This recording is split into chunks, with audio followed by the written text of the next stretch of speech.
You would mind reading the Open Public Meetings Act? This meeting is called pursuant to the provisions of the Open Public Meetings Law. This meeting of January 16, 2018 was included in a notice sent to newspapers of record and posted on the bulletin board in the municipal building and has remained continuously posted as the required notices under this statute. In addition, a copy of this notice has been available to the public and is on file in the office of the municipal clerk. It stands for the invocation. Roll call. Sorry, roll call. Council President Holfer. Here. Council Vice President Peach. Here. Councilman Davis. Councilman Lutz. Here. Councilman McVeigh. Here. Thank you.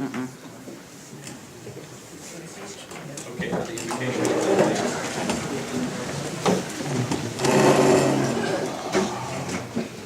Lord, we are meeting today to conduct matters of business, guide our hearts, our minds, in the spirit of fairness, right thought, and speech. Impart your wisdom upon our activities so our affairs may reach a successful conclusion. Thank you for being the source of our guidance. May God bless the town of Phillipsburg, the state of New Jersey, and the United States of America. Amen.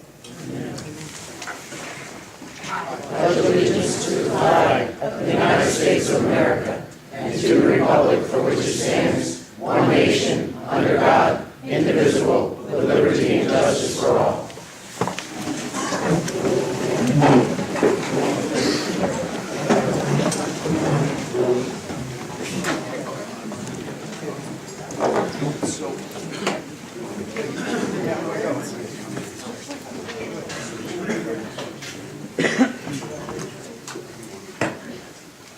So, ladies and gentlemen, we have two announcements for you this evening. One will be the ordinance for the personnel decision that was on the agenda for this evening. That would be, for the personnel discussion regarding the superintendent of recreation. I had sat with the mayor and we decided to go ahead and table this discussion. So if you are here tonight for that issue, that will not be heard. It will be tabled. Could be tabled indefinitely. It could be tabled until myself and the mayor have further discussion. Would that be correct in saying so, Mayor? Yes. Okay. The second would be that tonight, myself and Councilman McVeigh had the opportunity to go ahead and meet with Bridge Development. They are the purchasers of the Opus property.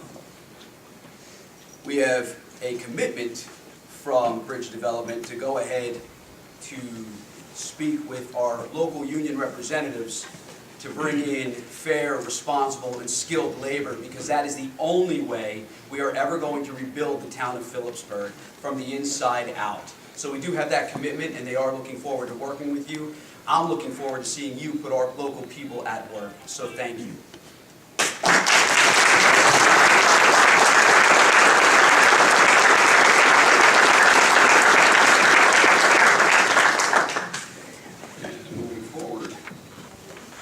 So the approval of minutes for January 1st, 2018, has everybody had an opportunity to go ahead and take a look at those?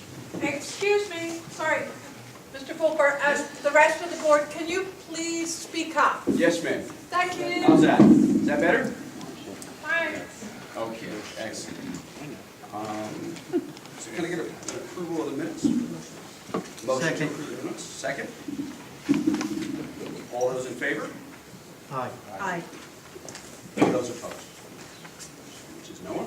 So move forward. The bill list. We had an opportunity to go through the bill list. Councilman, what's it? No, I think I resolved it. You did resolve that? Yeah. Okay. Thank you. You're very welcome. Motion to go ahead and approve the bill list. Motion? Second? Motion and second. All those in favor? Aye. Aye. Let's do a roll call. You would actually read the bills list? Yes, yes. Ma'am, can you hear us okay there? You can hear us okay? Excellent. Current fund, $162,450.44. State and federal grants, $4,043.90. Capital fund, $7,950. Sewage utility fund, $4,232.25. Sewage capital fund, $1,827.87. Section 8, $13.58. Our regular bill list of $180,518.04. Section 8 rent payments, $136,576. Prior council meeting, there were two bills that were tabled. One was $9,275. The other one was $11,156. The prepaid bill list, state and federal grants, $39,200. Agency fund, $142,312.17, for a prepaid total of $181,512.17. Grand total of all funds, $519,037.21. Is that inclusive of the two bills that were tabled, or is that? That included them. It's inclusive. Those are still on the table. We need a motion to kick those two bills off the table. So moved. I'll second. All those in favor? Or do we do, you want to do a roll call vote for that? Councilman McVeigh? Yes. Councilman Lutz? Yes. Councilwoman DeGirolamo? Yes. Council President Polk? Yes. Now the motion to approve the bills list inclusive. So moved. Second? Roll call vote, please. Councilman McVeigh? Yes. Councilman Lutz? Yes. Council Vice President DeGirolamo? Yes. Council President Polk? Yes.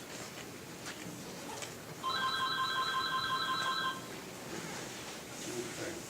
So I'd like, if I could, get a motion to go ahead and remove the item on the agenda to discuss the personnel issue with the superintendent of recreation. Can I get a motion? So moved. Second. All those in favor, say aye. Aye. Those opposed? Okay. We'll go ahead and table that.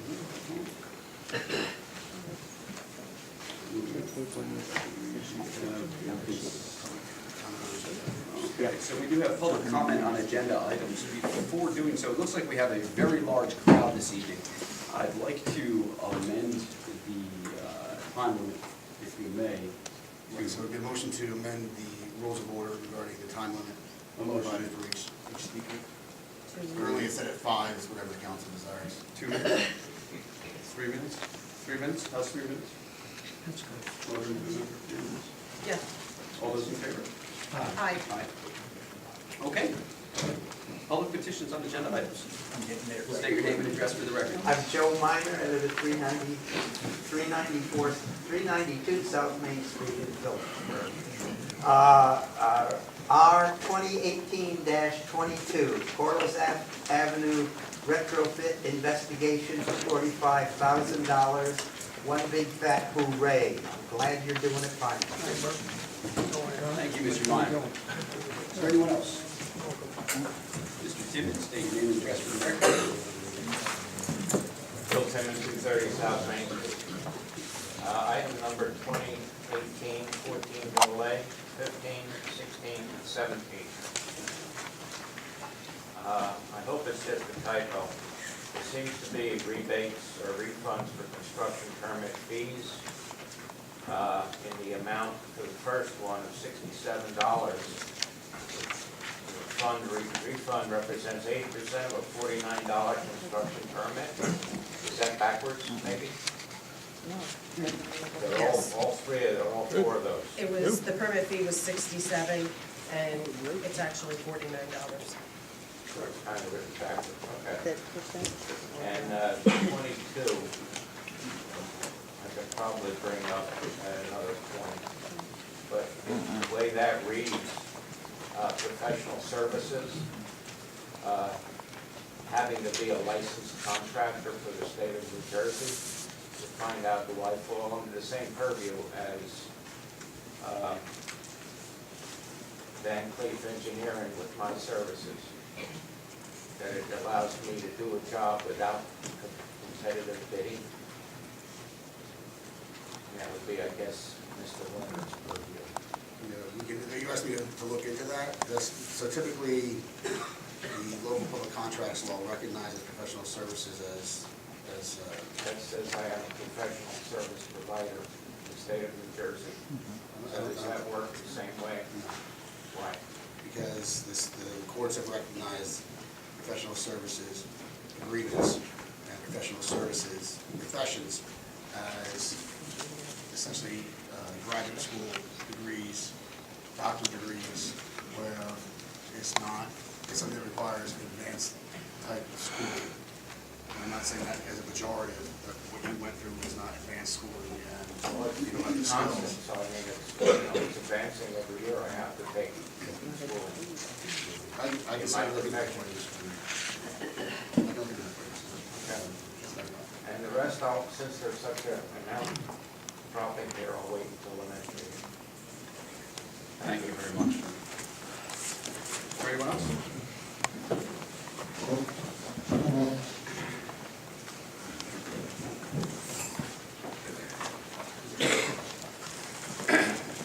Good evening, council, mayor, citizens of Phillipsburg, brothers and sisters here tonight. My name is Mike Pulcinelli. I'm president of Warren County Building Trades. I'm also a business representative for the electrical union. I represent 3,000 members. Tonight you see here our members, iron workers, carpenters, operating engineers, electricians, laborers, plumbers, that all live in the town of Phillipsburg, and not one of these guys or women here tonight have stepped foot on Ingersoll Rand. I've been working on this project since day one. I got 39 years in the local, so I've been around. I grew up in Warren County. Originally, the mayor, the previous mayor I had a meeting with, and we were gonna have a project labor agreement on that site when it was sold. I went to it when the check was handed over to Mayor Ellis. There was never a project labor agreement put on that site. So as a result, I don't think any resident worked on Ingersoll Rand right now, up to date, between the demolition, the excavation, hauling in the dirt, the teamsters. So we're here tonight to help you, to help the citizens of Phillipsburg rebuild Phillipsburg, put our members to work, put your people to work. And all I ask is to work with us, because we'll work with you, and we will rebuild Phillipsburg once again. Thank you.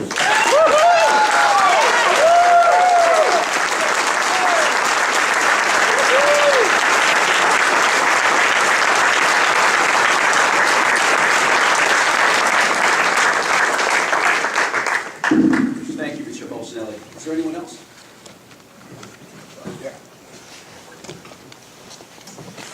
Good evening, council. My name is John Rocco.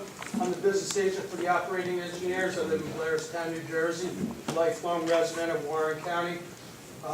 Just to reiterate what Mike says, we went to the groundbreaking over there in Phillipsburg, and Opus took down the whistle of on the Phillipsburg, the whistle that used to blow here. It was kind of embarrassing to the tradesmen, because 1,200 tradesmen from Warren County and the surrounding counties worked at Phillipsburg for 40 years. And they listened to that whistle go off and on every shift for 3 shifts a day. And nobody from our county got to work there. So all I'm asking you is please work with us. We'll do whatever it takes to make it happen, and whatever we can do to help you and help us, we're here for you. Thank you.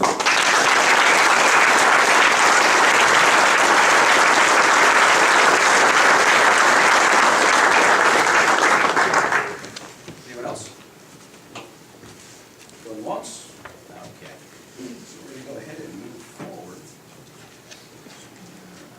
So we're at 2018-01. So we're at the first reading of the ordinance 2018-01.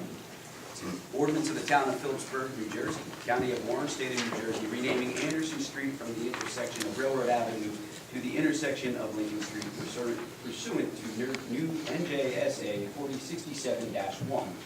Whereas Anne Marie Fleming faithfully and tirelessly served the citizens of the town of Phillipsburg for over 40 years. And whereas Anne Marie Fleming was a devoted friend and dedicated public servant to the town of Phillipsburg and its citizenry. And whereas the mayor of the town of Phillipsburg desired to honor the legacy of Anne Marie Fleming and recognize her contribution to the town of Phillipsburg. And whereas pursuant to NJSA 4067-1K, the governing body has the power to the authority to provide for the naming and changing of the names of streets, highways, as well as the erection of signs thereon.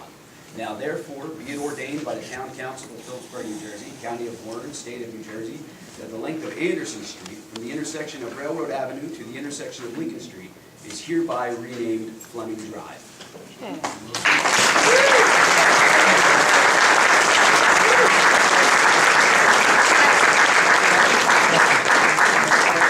All those in favor? Let's do a roll call. Roll call. Councilman McVeigh? Yes. Councilman Lutz? Yes. Council Vice President DeGirolamo? Yes. Council President Colbert? Unequivocally, yes.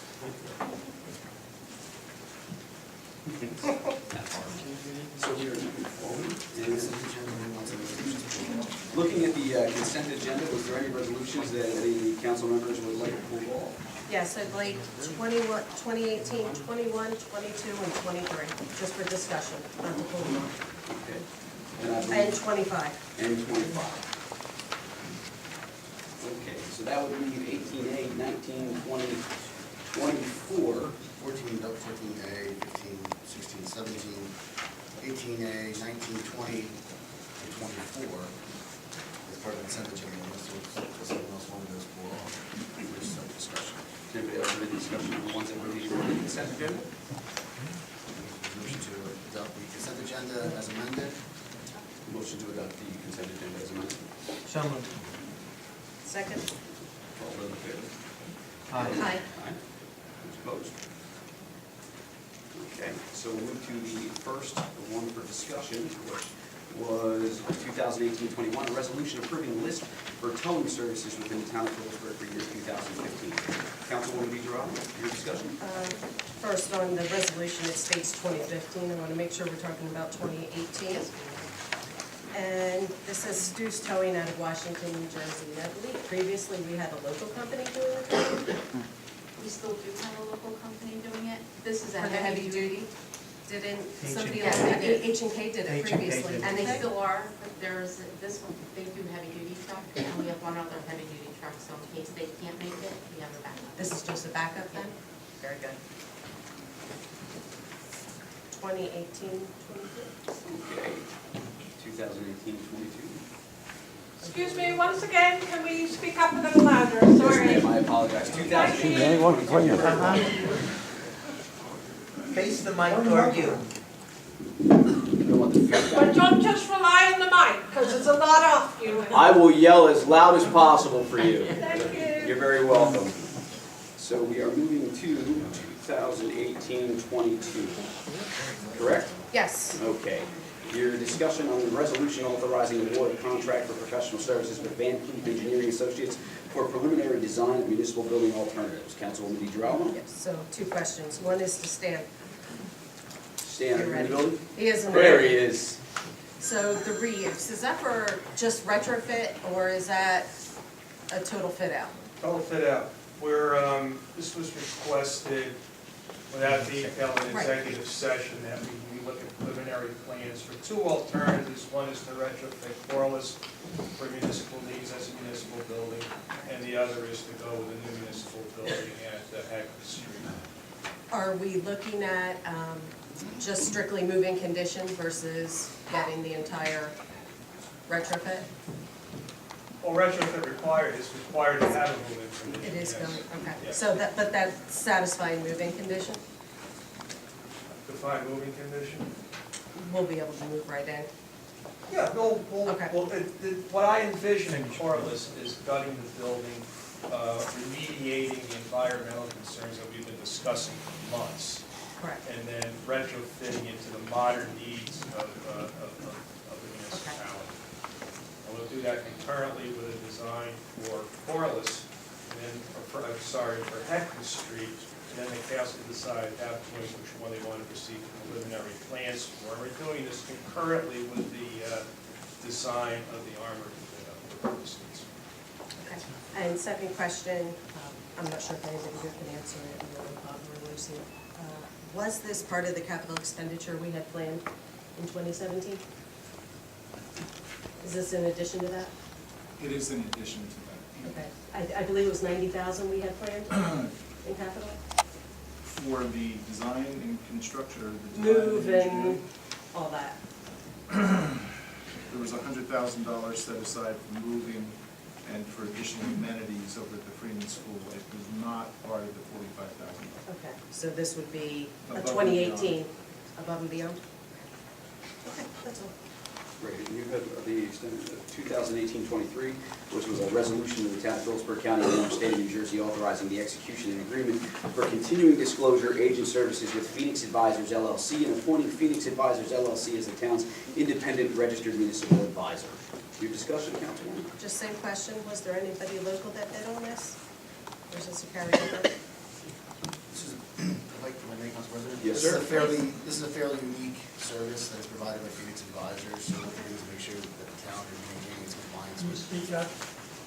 What Phoenix Advisor does is make sure that the town is in compliance with its obligations when it issues bonds, so it doesn't violate any of the SEC ordinances, and it's a fairly unique and specialized service that is provided. So I don't know if there are any local ones, but Phoenix is.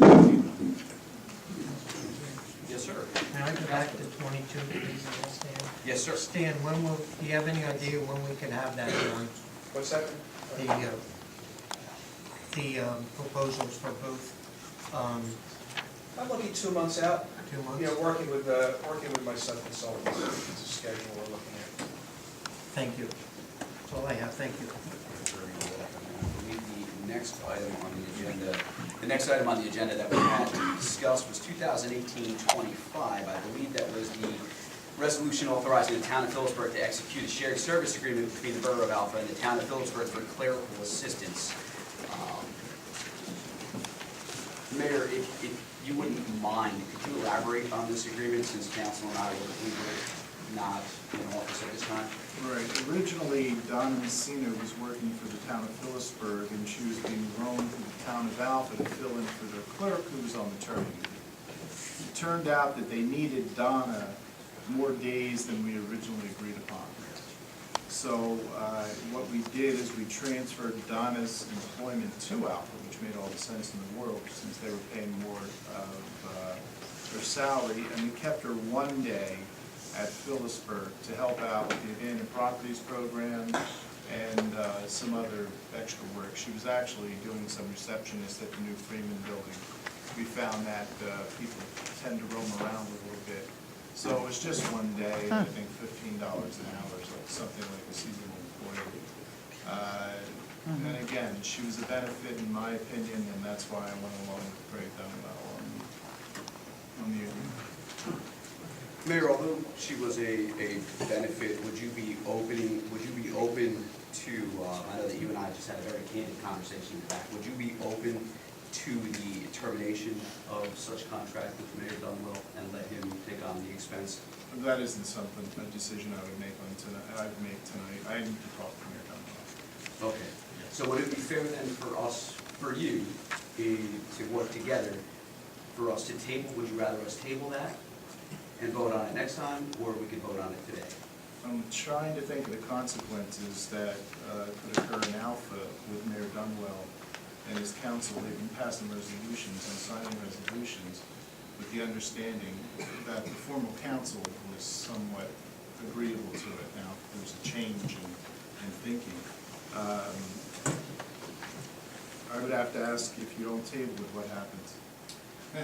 That would be up to Attorney Winter. Well, if we don't table when we voted it down, the shared services agreement, would that be something that would need to be rewritten between Alpha and Phillipsburg? Brought back Yes. before the council. Yes. Okay. So I don't think that, I think that could actually give us an advantage if Mayor Dunwell truly wanted to work something out with Phillipsburg, right? I could be on the Council wrong track. President, Please feel free. If I may, I Yes, want to sir. say one more thing.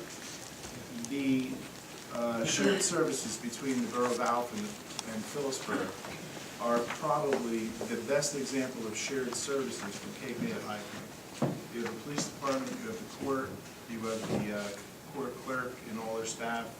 It is the wave of the future to save money for town government, so it's just an added benefit to both communities. And I would leave you with that for serious consideration. She's a benefit to both communities, and considering $15 an hour, and she hasn't even worked a full day that I can remember in Phillipsburg for one reason or the other. I think it would be a bad faith gesture for Alpha, but I'm not the council, so you. I'll be honest, Mayor, if I had to vote on it right now, my vote would be no. So that's why I'm trying to extend the courtesy to understand where they're coming from. My main objective is to save money for the town of Phillipsburg. Right.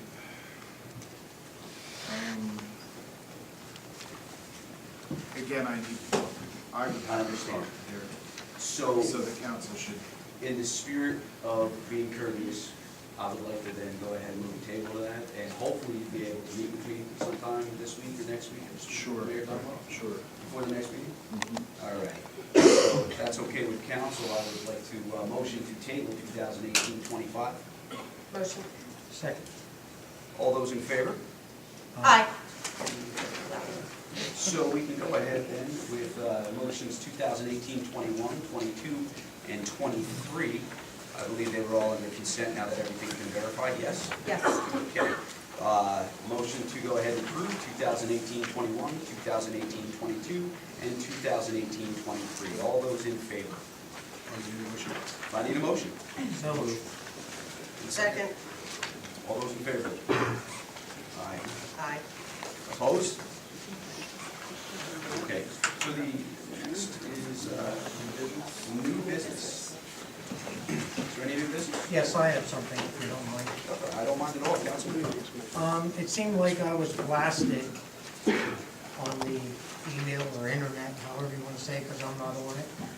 So, and it claims that I make money driving the trolley, which I do. I made $2,200. And it seems like somebody really gave me the shaft, because every year I donate that money back to the town. I called Rich Hay yesterday, and he couldn't make it tonight, but he'll be at the next meeting. I'm going to give the fire department $1,200 out of that. I'm going to give $500 to Linda Nixon. She's the one that spades and neuters kittens and cats in the town. Wonderful woman. If you ever want to meet her, she's fantastic. And I'm donating $500 to St. Jude's Hospital. So that's where the money's going to. And by the way, somebody said I'm double dipping, and I'm not double dipping because that's the money that I got. But I'd like to give the mayor back, which he tipped me $20. And here's your $20. Thank you.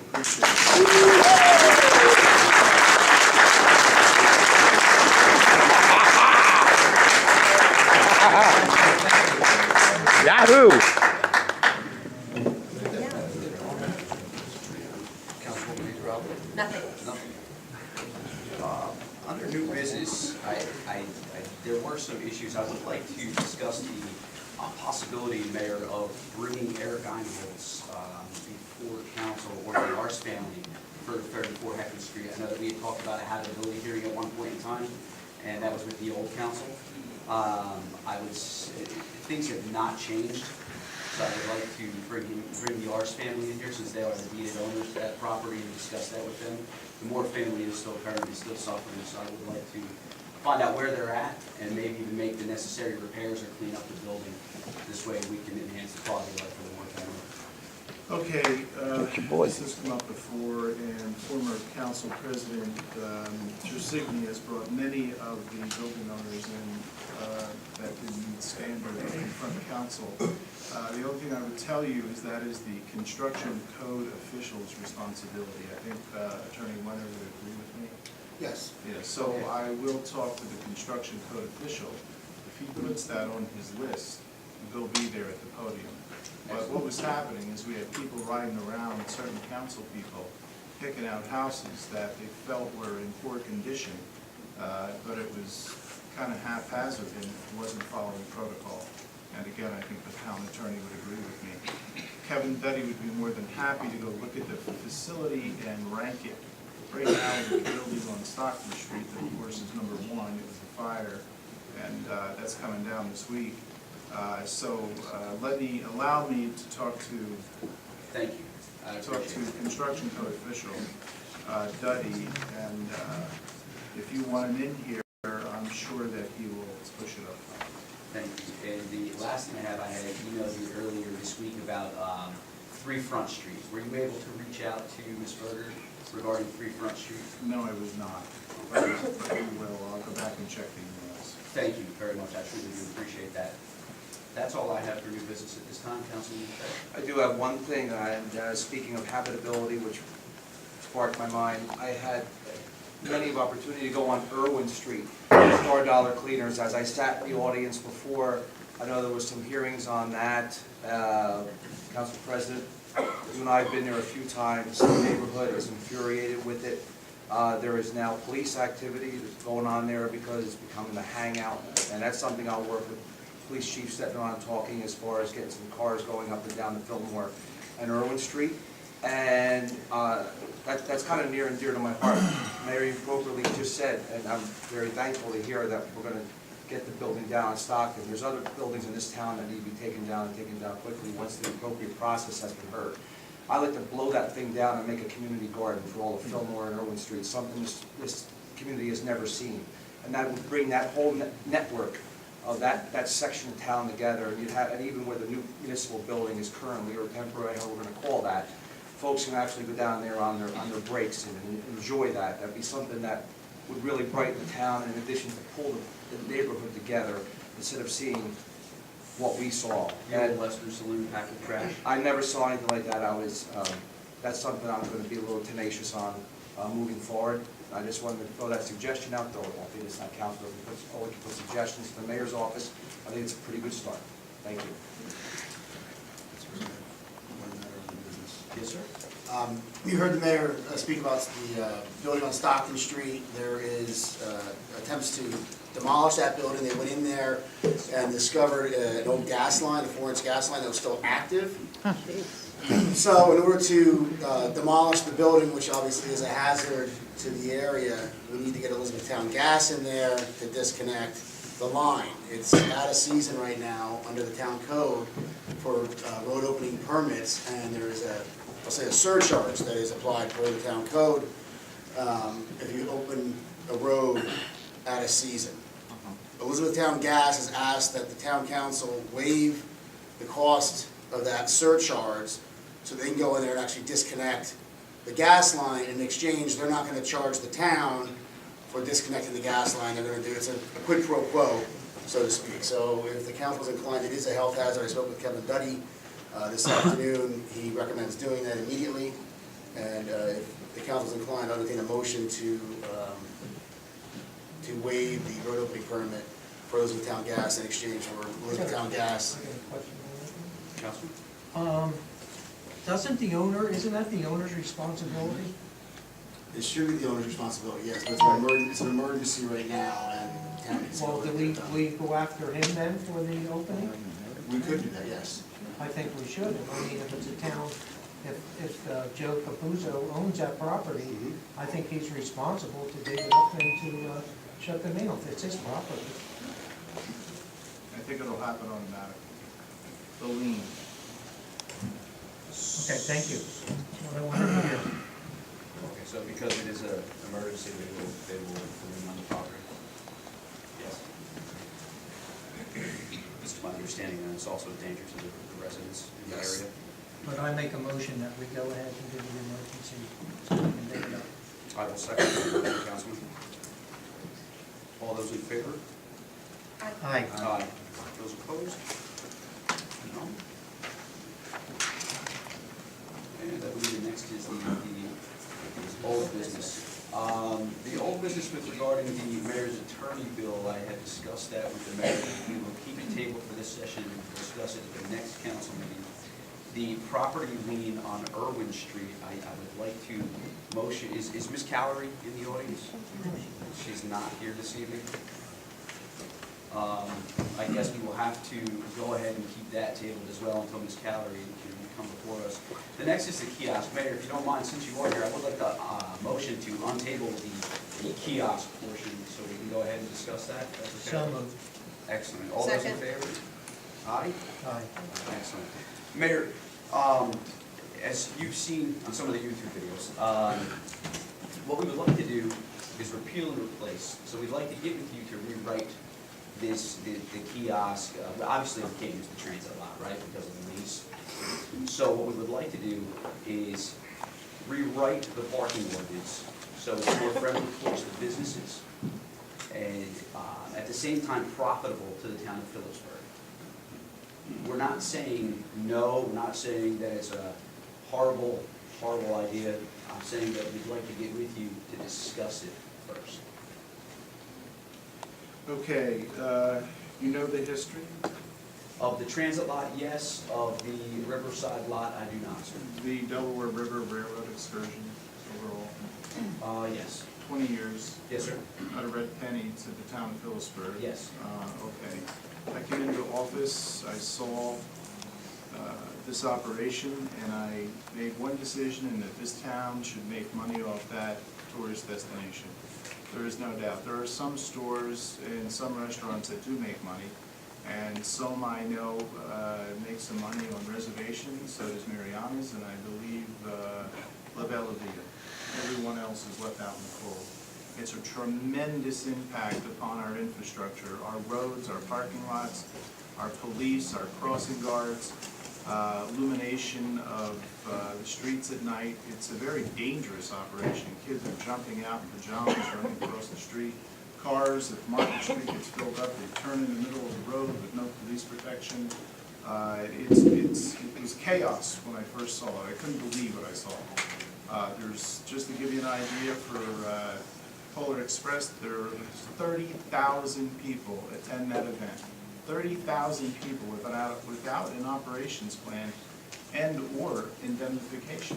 I was shocked, because if someone got hit, the town would be responsible. Just a side note, the first year I took the buses away because I felt that the town should not be paying for the Department of Education buses for a profit. They're a nonprofit, but $1.2 million for the Polar Express is one hell of a lot of money. And I'm not going to stand by and see that happen, so I took the buses away. It cost the Delaware River Railroad excursions $11,000 in that weekend. And lo and behold, one of the buses that they rented had an accident, ran up on the sidewalk and hit a few cars. So it was one of those aha moments that you didn't get on the plane to crash. But anyway, getting back to your point about the kiosk, something had to be done. You know, they were parking in our lot, not only for the Polar Express, but for the Bacon Fest, for the Garlic Fest, for Heritage Day. I got a call from Mayor Pantos saying, "You're killing me. You're killing me because I have two large parking garages that I got to pay for about $90 million, and everyone's parking in Phillipsburg walking across the bridge." So these things are adding up, and I sent out a team to buy a kiosk. Maybe the kiosk wasn't the right kiosk, but they've done some adjustments, such as putting on an app like they have over these things, where you can call ahead, pay for your parking spot, and not wait. The problem is with the Polar Express, Thomas the Tank, and all the other trains is they all come at one time. There's a huge spike of cars. They don't wait, they don't come in advance and get there an hour ahead of time. They're all there at once. The trolleys are picking them up, and they back up. The machine is just not that fast. So they had suggested we put other machines in. I'm against it, because how many machines are going to put in? You know, you put 1 and 2 and 3 and 4 in. They're solar. They are quite remarkable. They take the money. There's no cash. The money goes from the machine to Provident Bank, and our chief financial officer gets a printout. So far, the machine at Riverside has made $30,000. Now, times 20, that's quite a bit of money. And that's just the beginning, because we're pushing the Delaware River Railroad excursion to do more of the eco-marketing, the eco-commerce marketing in more businesses. I'm sure there are people here who could stand and attest to the fact that they have made money off of it. with regard to having a discussion about changing out the machines, I have no problem at all discussing that, and I would say it's growing pains. Let's take the Riverside lot. There's a auto body shop there that takes use of the lot on your tax dollar. They got those cars, 10 to 12 cars are all over the lot. They charge $50 a night added up. And we're paying to pave the lot and stripe the lot, not on my watch. The transit lot, Council President, we did contact Transit, New Jersey Transit. We paid $300 a quarter for that lot. It's being used by a for-profit operation right now, but the taxpayers are paying for it. That again isn't going to happen on my watch. Sir, do you remember who you spoke with at the transit lot? I do, and I could give you that. I would appreciate that, thank you. And so that has to be rectified. In other words, we have a lease for Joe's Car Shows. That's it. And there's not supposed to be anybody in that lot at night. They're supposed to be gated. They have an access to the railroad in case there was ever a derailment. But when they heard there was a for-profit business, that has to be added to the lease. So we uncovered more than just the town using it as a place to park for Thomas the Tank. That's when it gets crowded, Thomas the Tank. The other thing with the trolleys, Mr. Lutz, thank you for my $20 back. But I will tell you this. I will tell you that this is not, I'm not having fun doing this, I gotta be honest with you. I have other bigger fish to fry.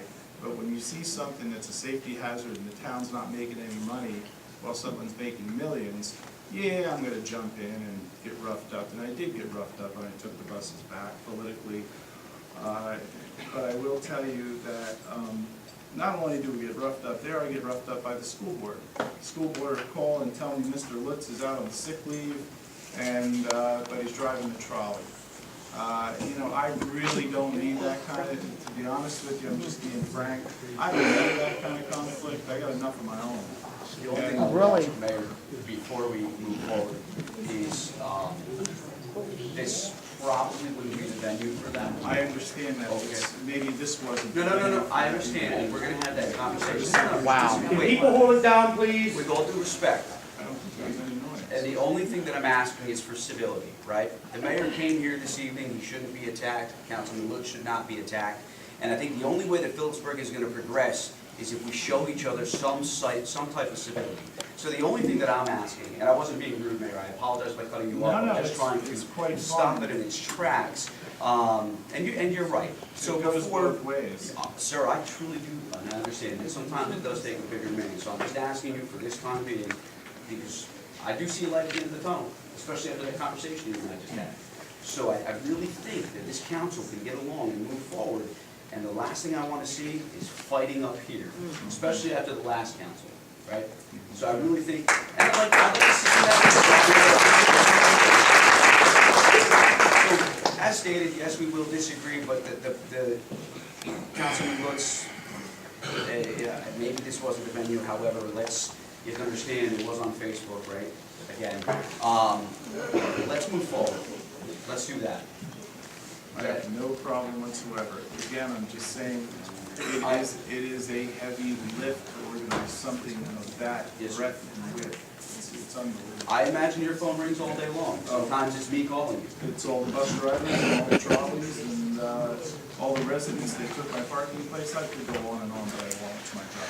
I understand, and I appreciate that, thank you. Sure, absolutely, I did have a question after you.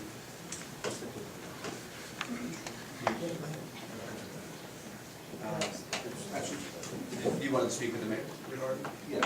Okay, yeah, absolutely, please. Mayor, just a few things moving forward as we're looking to, I think the terminology we're using is repeal and replace. I would ask you to consider a couple things. One, including the businesses downtown, all of the businesses downtown, because I have gone and spoken to them at length. And albeit you may say they have made $30,000, I would like to know the total of what our businesses lost by that parking, by people not going down there. I'm not saying the kiosks are a bad idea. I actually are in favor of kiosks. I've worked with kiosks before. But initially, at my work session, I called them a disaster at its current state, and that's how I feel. Because the local businesses, you mentioned the construction, you said the JDT collision. He said, not on your watch. Maybe we can just talk with them, get them involved, and how we can work, make them happy, and make the kiosk people happy. We're moving forward. All I'm saying is, I don't know, a civilian Bring the board. business owners together. It's all businesses, that's why I want to make a point right there, because they are losing money. Because I've gone and continue to talk to them. That's my weekly thing. I go on the weekends and I talk to businesses. And we have very candid conversations. The buses you said you took away. I agree with that. They should be away, because what I'd like to see, after we include the business owners, because it's all about local business and local hire and local workers, is to let them walk past all of these businesses instead of busing them from the parking lot from point A to point B. As the business owners watch them go by in a bus. In climate weather, cold, the Polar Express, that's something that can be discussed as far as inclement weather. I like to see people on streets. There's no people in the streets of Phillipsburg, and I think that's a way to include them, to stop in all the little businesses that are trying to make it work down there. I would like you to take that into consideration as well. And when you said, Mayor Arpaio said you were killing him, I hope that was only in jest, and because we would want a very good relationship with that mayor over in Easton who's doing a very good job. So I would hope that would be in jest, because I wouldn't want to piss him off. It was all about parking. Very good. I'm done, sir. Mayor, I just have one last question for you before we move forward, unless Councilwoman Giralmo would like to go first. We're still on the kiosk, right? We are on the kiosk, yes. Ladies first. I was brought up correctly. Go ahead, please. So in regards to the kiosk, so Mayor brought up a good point. Is it a better possibility to take that kiosk that's in the other lot, the transit lot, and put it down in Riverview? We have it. Why don't we put it down there if we have such a backup and put it to use, since it looks like we've already bought it, expensive for it, prove it. Can we move it? Mayor, what would you say to, at our next work session, discussing rewriting the parking ordinance and maybe asking some of the business owners to come in and the fishermen, so we can all get on the same page, try to remain friendly? Maybe we won't be able to reach a consensus that evening, but at least we'll be able to work together. My only response, Councilman DiGirolamo, would be that, for some reason, would be that the Thomas the Tank fills the transit lot. Now, when you think of that, they're filling the funeral home parking lot, they're filling the lot for Joe's, and I do believe that residents from Connecticut and New York and far other, locations, when they come, they don't complain. I gotta be honest with you, they try to give us more money. At one time, we collected $5 and they felt bad and said, here, take 10. They're used to paying $40, $50 in New York. And that's why, well, one of the reasons we arrived at 10. But they do use that lot, and I would think that it would be a good idea for new council to observe what happens during these different seasons. They have the lime train, the pumpkin train. There is quite a bit of money changing hands down there. There's no doubt at all. And I think Phillipsburg should be the recipient to keep our taxes down, to keep our roads down. I wouldn't be opposed to moving that kiosk on a temporary basis, but please take a look at the transit lot and watch how much revenue we lose there. I think we were taking in $4,000 a day. We're not able to collect it, isn't that the issue? I think the issue was, yes. Yeah, but we contacted rewrite New it? Jersey Transit, Okay. and their requirements was they're going to rewrite the contract with the town of Phillipsburg. And there were 3 asks. Number 1, they wanted an audit, which I talked to the auditors and they're happy to do, not problem. They're happy to do. Number 2, they want to make sure that the money goes to the maintenance and construction of the lot, which makes all the sense in the world. And number 3, if there's any revenue, we have to split it. I wouldn't see any problem with that. At least we're getting something as compared to nothing. But if we follow that transit lot, to the T, we're gonna be putting gates up, we're gonna be dealing with Mr. Winecoop. It's gonna get. Well, that's my next question. Maybe we do have 2 local businesses down there that we obviously don't impact. And Mr. Winecoop has had a business here almost like as long as I've been alive, right? And I imagine that when I die, that's where my family will be parking. And I don't want them to have to pay to park there. So, is there something that we can work out with Mr. Weinkoop, like the former mayor? No, there was no former agreement. Oh, there was, I spoke with Mayor Wein, I'm not sure if you spoke with him, Yeah. there wasn't anything in writing, but there was a No. gentleman's agreement. So even if you want to put something in writing with him, this is why I would like you to set the work session to try, for a productive environment, between all of us. I think I would hope Town Attorney Leonard would agree with me that these kind of things, when there's a third party, they definitely have to be written. Sure. Because the New Jersey Transit's worried about indemnification. The guy comes out, slips, breaks his legs, they're paying. So I did talk to Mr. Weinkoop, and I asked him, did he have a right of easement, a deeded right of easement? Did he have an agreement with the town? Did he have an agreement with New Jersey Transit? He has none of that. So I don't, Rich, I don't see it being a complicated issue. No, but it should be in writing. It should be in writing, because of liability. And so, yeah, we could temporarily move the kiosk, that's not a big deal, but remember, that lot took in $4,000 per day. And that's quite a bit of money that's going into the coffers of the town. No, I understand. I think sometimes though, you know, you said $4,000 a day, Yeah. 7 days a week? No, Friday, Saturday, Sunday. Friday, Saturday, The Sunday. trains run Friday, Saturday, and Sunday. Well, I certainly don't want to see Phillipsburg lose money, but I don't want to see No. us lose our businesses either, so Yeah, it's a delicate balance. I would highly recommend that the new council go down and spend a night Friday, Saturday, and Sunday, which I do all winter long, and every time the buses run, it's chaos. Will you Work pick me it up? It is chaos. You want to pick me up? Well, if you need a ride from one point, you can get on the trolley. But I'll pick There you up. go. But I was just gonna say, it is, Council President, it is chaos. And there are people here that know that. It is, it's that I worry that some child's gonna, I mean, they're excited about getting to the train. They hop out of the car and run across the street, especially Market Street. Right. That needs to be redesigned, that gas station has got to go, I hope that person's not here. And Gas station over here? we need a new entrance to that Market Street area because they're building back there. They bought the old flop house and they're turning it into a general store. He wants to put a Yankee Candle shop back there, and once that happens, I can see it becoming a point of destination and more people than we have right now. And 30,000 people, you know, in our town. If you go to Easton on the, say, for their bacon festival, it's quite orderly. Sure. You know, there's police all over, there's maintenance all over. The people right now that are downtown are the trolley drivers, myself, and Travis Eckman. Well, Mayor, I do think that we put this on the next work session, sounds to me like. Oh, I'd be more than happy to.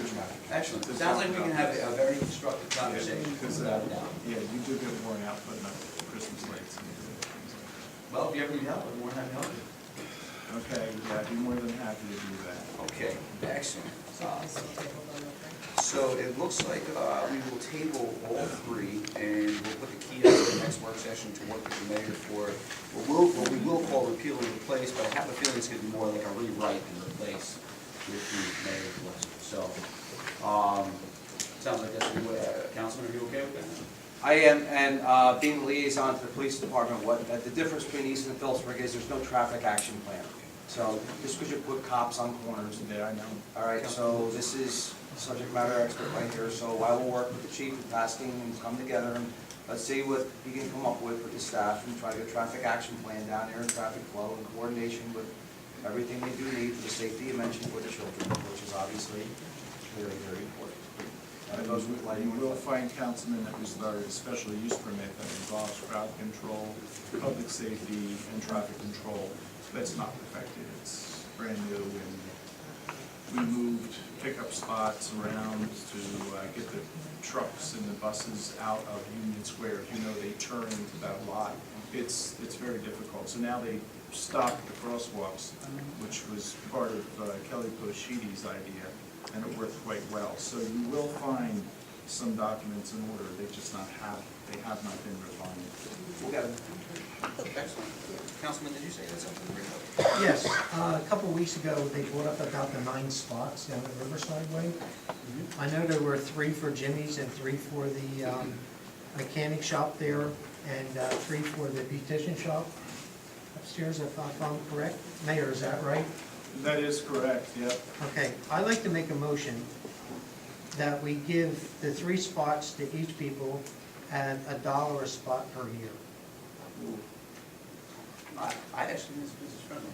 It is, but we just do by ordinance because you're establishing Okay. a fee. Yeah, we just want to do it. I have given them a sticker with my signature, but it wasn't legal. Right, I saw that. Yeah. It didn't Now, what's that? It didn't work. Well, it didn't work because it was a miscommunication, but I will tell you, Councilman, I paid those tickets. I know you did. No, we heard it, thank you. And the other thing is that they have been told to park in the 30-minute spots to avoid the summonses. So there's been a Band-Aid approach, but what happened is that we were going to give the body shop, I think 4 or 5 passes, right, stickers. We do have a system of parking permits in the other lots throughout town that the town owns. And, I don't know, the fee, what's the fee, Vicki? $90. There you go, 90 to, that's Senior rate, $90 a year. And so we wanted to apply it both to Riverside and Transit, and people were turned down for cable. But we were on course to get those parking permits, Councilman Bay, and spare them that anguish. Yeah. I too go Like I down- mentioned, when I first was talking to you about different things, about the planning of it, how it was rolled out. You know, especially with the brotherhood in the room, everybody knows, measure twice, cut once. Well, I too go down and meet with Sophia and meet with, Trish calls me on a regular basis. And I do my best to stay in touch with them. Excellent. Sounds like we'll have a productive conversation going forward. So with that being said, I don't believe there is any new business. Is the next thing? We do have a mayor's report. Mayor, if it's okay with you, I'd also like to ask that when you're finished, I'd like to call Stan Schreck up to give us a report as well. Would that be okay with you? Yeah, he's prepared, I'm sure. My first mayor's report, my first agenda item is the police reports, which Chief Stetner called me today, and there were 2 of them. There's 2 months he's behind. But he also explained to me that he is meeting with Councilman McVeigh to begin a regular reporting system. Yes. So I would rather me being the civilian and him being the chief of police, I'm going to let him work that out, Mr. McVeigh, for my instructions. And then the only other thing, of course, is you had mentioned already, was the rice notices of my 3 employees. Yes, sir. To be honest, Council President, I was quite upset, and so were they, that out of all the employees in the town, they got rice notice because they work. I'm not going to say because they work for me. Sure. But I guess I would ask for an answer. Absolutely. Mayor, as we had spoken in the back, we did run on a campaign platform of being fiscally responsible. We were elected on that platform. No louder. I'm sorry. Just show word of caution. So there were 2 of the employees requested that their situation be discussed in closed session, which is their right. So I would just caution the council and the mayor as well for discussing. Yes, particulars of it. Okay. absolutely, I understand. No. No. Yeah, I kept it to rice. No, I understand. Yeah. And with the other employees, I have every intention of speaking in the executive session. I handled it in the way that I thought that we should have handled it, by letting them know we were going to be discussing it. There were no terminations, by the way. I saw that there was a lot of rumors out there. That did hit the streets hard. I did see that, so I have a feeling that's why everybody's here today. But for the record, there was no termination. If in the future you'd like to sit down and discuss things, we certainly can. My concern, and Mayor, I did get the email that said you needed to have an emergency layoff meeting. And to be honest, that meant to me that you did recognize there was a need to save money somewhere. No doubt. So I would ask, that we need to be fiscally conservative, we need to be fiscally conservative. I think we can achieve it through certain means. I did discuss certain things with you this evening. I would ask that you do hold off as a favor on that layoff meeting. There are some employees there that I did see are are making $20,000 or less, and they do depend on that $20,000 or less to feed their families. And that's just a professional courtesy that I'm asking. You certainly do not have to heed. You can still hold that meeting tomorrow, because you are the administrative body. I'm not telling you what to do. But we do need to save money, and I think we have both come to that type of agreement. With regard to the rice notices, we followed the proper protocol that went out, and we still would like to speak with those employees at one point in time. I do know that tonight we will be speaking with two. The other employee we have tabled, there are some things that I may be unaware of. There may be some things that there may be some questions that I have. That we spoke of. Yeah, that we spoke of, that can easily be answered. Is there something that I didn't say that didn't answer your question? No. The only thing you should know, though, that we're having budget hearings right now. Okay. And the budget is good. The budget, you should not see a raise in your taxes. If anything, I'm not going to say it, but there's a possibility that we're fiscally healthy enough to reverse the trend of raising taxes. Chief Financial Officer Robert Merlo has just achieved a AA bond rating the first time in the history of Phillipsburg. By saving, I give that credit to past council and past mayors, mostly because I wasn't here long enough. But we were here long enough to explain our construction initiatives throughout the town, which helped to achieve that bond rating. Sure. And that's not an easy thing to do with J.P. Morgan, I'll tell you that. It will drill you. When we speak of the layoff, I want to share with council now, and I don't know if we're kind of, council, am I out of order if I talk about capital construction? No. Okay. You should know that the roof, Engineer Schreck has just given me a price on the roof of the library, which, by the way, has been leaking for 10 years, and it's a little embarrassing with all those books. But I will let you know, Council President, that we have a $400,000 bill to replace the roof because it's asbestos. Everything's asbestos. And then once we replace the roof, we have a $600,000 debt because the county is so kind to us.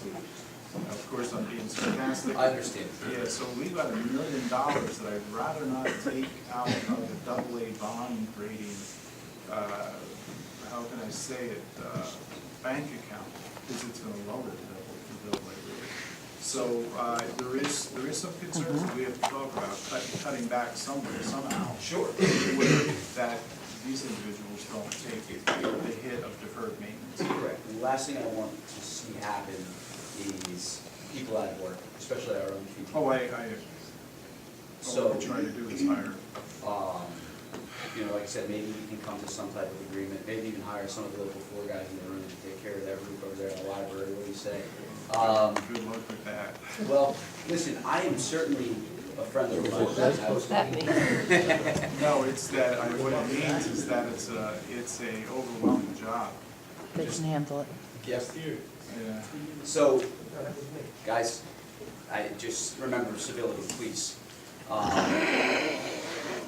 I would ask that, listen, I'm sure we can get a lot done there, and I'm sure we can save a lot of money.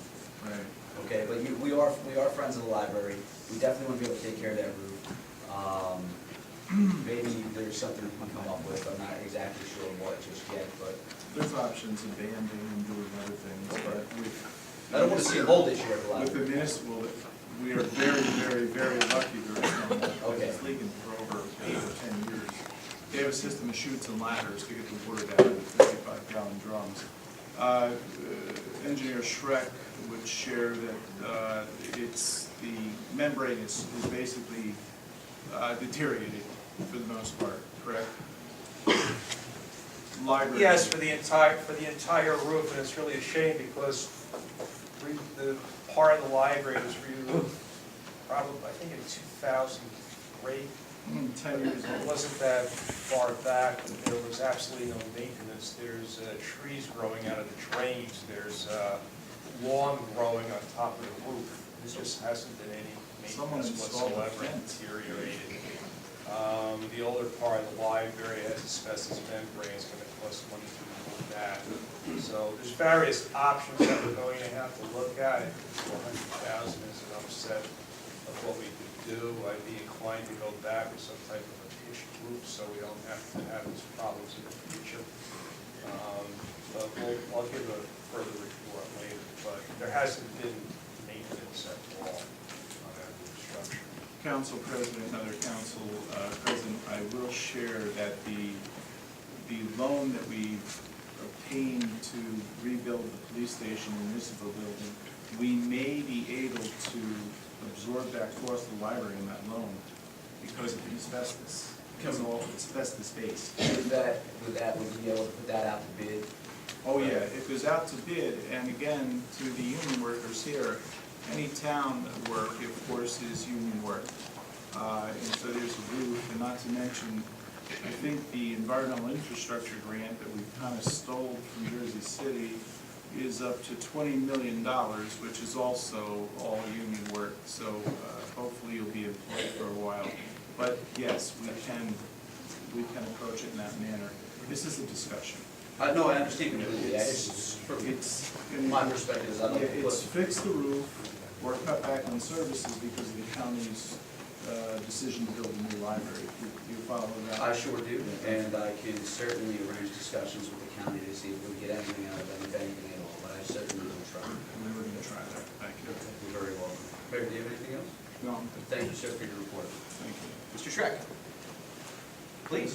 No, absolutely, I'd love to hear what you have to say. Yeah. No, I really would. I just wanted to bring you up this current status on some projects that we're working on, and these projects have been funded from various grants. We've been successful with grants from DOT and using a strategy of progressing projects by phases seems to work. You get awarded for one phase, they give you the money for the next phase. So we've been tackling Heckman Street. We had a grant in 2016 for $274,000 to get us from Chambers to Wilson. With the DOT shutdown, remember they shut the Transportation Trust Fund down for a while. That backed DOT up with grants, so they came out a little bit quicker. We received a grant for Phase 2 from Wilson to Lincoln for $261,000. We've been working on those plans now, combining both runs together. You get some economy of scale with a larger project. I plan on having that out to bid early spring so we can start construction late spring into the summer. I'm fully confident next few weeks you're going to have word that we'll be receiving over $300,000 for Phase 3. Good job, Mr. Schreck, thank you. Yeah, we'll make a decision at that point whether to proceed with that, or since we've been backing these things up, we may want to work and wait for Phase 4. Phase 3 would get us from Lincoln Street just past the DPW garage and what the entrance would be into the new municipal complex if that continues. We have a grant of $290,000. It's a small cities grant, essentially a HUD-funded project like a community development block grant. $290,000. We're just completing plans now. That gets us 30 handicap ramps. Takes us up Rosewater Street to provide proper access up to the high school. We're working on some ramp for Stockton Street, down Warren Street, and also some sidewalk connectivity on Warren Street to get us down to Wolfers Park. I'll have that ready shortly, but I want the council to see the whole route.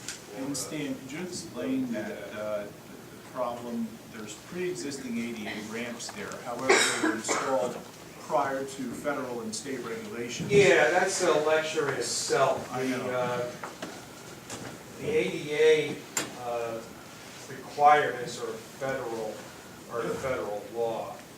New Jersey was following certain standards one time. For instance, they were holding slopes at a quarter-inch foot. The DOT standards are 25%. They don't quite match up, or rather the federal standards. You recall back during the Obama administration, they put all these grants out to try to get projects going, shovel-ready projects. Well, that brought more federal guidance into what DOT was doing. So DOT is really focused on proper design for these DOT ramps. So for the last few years, we have to be fully compliant with what the federal requirements are for these handicap ramps. We can't just go out and give the detail and say match that. We have to go out and do actual surveys and make sure these are locked down. So there's quite a bit of work. So $290,000 effectively is going to get us about 30 of these ramps, and we're trying to concentrate them in areas that are highly trafficked and school children and vendors that are following. So that project's going to be ready to go early spring. And Councilman Lutz's favorite project is the replacement of crosswalks down on Main Street. The 9 crosswalks that were installed in 2005, I think, up to 2009. That was with a detail with actual brick crosswalks. They don't really work. Flexible pavement's required. Back in 2006, when we first did that, the treatments for that flexible pavement weren't that good. The tires would wear them off. They looked good for a couple of months, and then the maintenance nightmare. That technology's changed tremendously. So with this project, we'll do the first phase of this project. We're going to remove those crosswalks now. We're going to replace them with asphalt. We're going to let that asphalt work for a while and hopefully come back and do a mill overlay of that entire stretch and then do the crosswalks with the new material that's required. We did this project last fall. The police thought it was better to wait and start because of Thomas the Tank and all the traffic that we would get down there. So this will be set to go as soon as the weather breaks, and we have an extension from the contractor to hold this price for a period of time. We had a little brief discussion on what we're doing with the municipal building projects. We'll proceed now with the preliminary plans. So we've been working on development of the armory repurposing. Had a meeting last week, and I'm pretty sure the police will sign off now on the final layout of what that is, and we'll move the construction document shortly. Thank you. So I just wanted the opportunity to tell them where we are on these various projects. Appreciate the report. Mr. Schreck, before you sit down, I do have one question for you. Okay. Just so we're up to date with the traffic calming procedures we had discussed. Yes, sir. That's another project too. The council authorized funds 2 years ago. This is good. This helps us with grants too. Now we actually went out and we rated all the roads. All the roads in town have been analyzed. We look at the utilities, what the utilities projections are going to be for these roads, so we can coordinate the water work with the sewer work, with our work, and the council, mayor will have a good idea of what capital expenditures could be, get a good capital plan going forward. Based on discussions we had about where stop signs go and what the parameters could be, and I'm adding a section to that to show where we could recommend some traffic calming measures. For instance, speed humps we talked about. We can do that in areas where the average daily traffic's less than 3,000 cars per day and speed limit's less than 30 miles an hour. So we're charting that. We'll have to work that with the police department. I'll be able to, when I present the entire program, see it's now going to have this components of recommended traffic calming. Stan, thank you very much. I do appreciate your time. I'm sorry, Stan, but you don't give yourself enough credit. For the first time since I've been mayor, quite a few years, there is a road improvement 10-year plan. It's never existed before, so when Robert Merlo sits down and do the budget, who knows what it's going to cost 10 years from now to resurface roads in the town of Phillipsburg. There's a lot of work, finding potholes and doing things, so I commend engineering for doing that. And the last thing is, I know that you spoke with Northern Construction, and they're closing in 30 days with Corel. Well, the council in December, Rich will have to step in on that, approved the transfer of the redevelopment. Yeah, that was the biggest step. Yeah, and everything, to be honest with you, went dark up there for a couple of weeks, and I'm really making calls to find out where we are.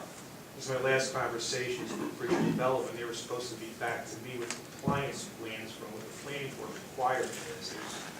There's stacks of requirements that have to be done. 28-page review letter. The detention basin still has to be designed. The road has to be design.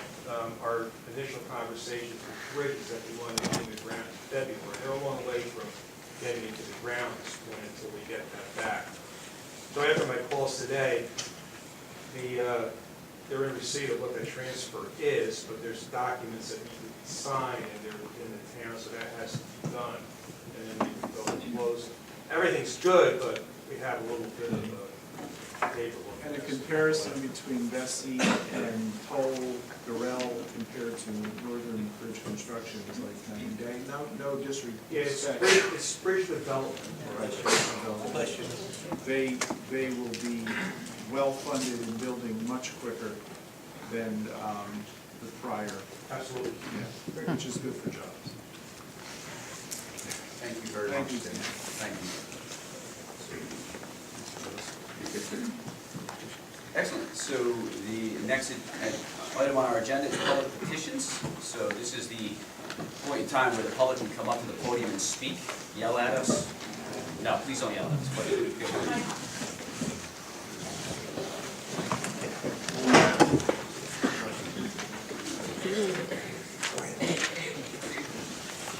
Ms. Chang, how are you? State your name and address for the record, please. Hi, everybody. Cindy Chang, 117 Billboard Street. The weekend of the 6th, where the really cold spell, and that Friday we lost power in my house, we lost power, and also I had some radiators burst and pipes burst in my home, and I wanted to, after talking to some Europeans to look at the damage, I decided that I wanted to convert to gas. So I talked to the gas company and they said that I had to get permission to get a line to my house because I currently have no heat and I haven't had any. And the only way that I can convert is if they open up the gas line. So I'm just asking to have permission from the town council, that they can give the gas company permission to open up the street so that I can get a gas line, so I can convert from oil to gas. Mr. Check, are you telling me my little man's in the cold? Well, my kids have been in my parents' house since that happened, but yeah, there's no heat in my house and it hasn't. Council, there's a moratorium in the gas company for opening up the streets, and in the wintertime, I'm willing to go along with council, waive that moratorium, if that would help Tamika. We just have to know that there's a contractor ready to do the work, because we don't want to open the street up. And what happens in the wintertime is when they open the street, according to the engineers, when they come back to backfill the holes, it's frozen ground. And it's very difficult to compact the frozen ground, so it's going to be a problem in the spring. But you're without heat, you're without heat. We get it. So if you have a contractor, as we spoke today on the phone, ready to roll on installing that new furnace, we will gladly. Now, I think council has to, Rich, does council have to weigh in on this? Yes. Yeah, so you're talking to the right people as regard. When I spoke to the gas company, they said that as long as they get the permission from the town, they can do it. And I have up to a year to convert, so it has nothing to do with a contractor. I think it's like two different. How soon will you have heat after we approve this? Someone can get in there probably within the next week. Yeah. So yeah, I have, in order to convert to gas, I have to have gas going to the house. Your kids will be warm. Yes. Well, then I don't think I could ever say no to something like that. But, So- and I agree, but do we have a resolution? You don't, yeah, the council can make a motion. Emergency? Yeah, I'd like to make a motion that she gets to go ahead with the gas company. I will go ahead and second that motion. Thank you. All those in favor? Aye. Aye. Take care of my little man.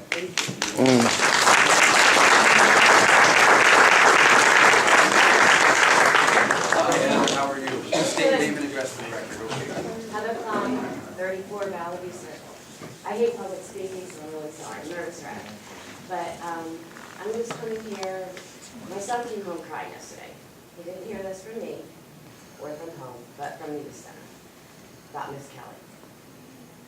And I wanted to cry because I moved here when my oldest was in 2nd grade.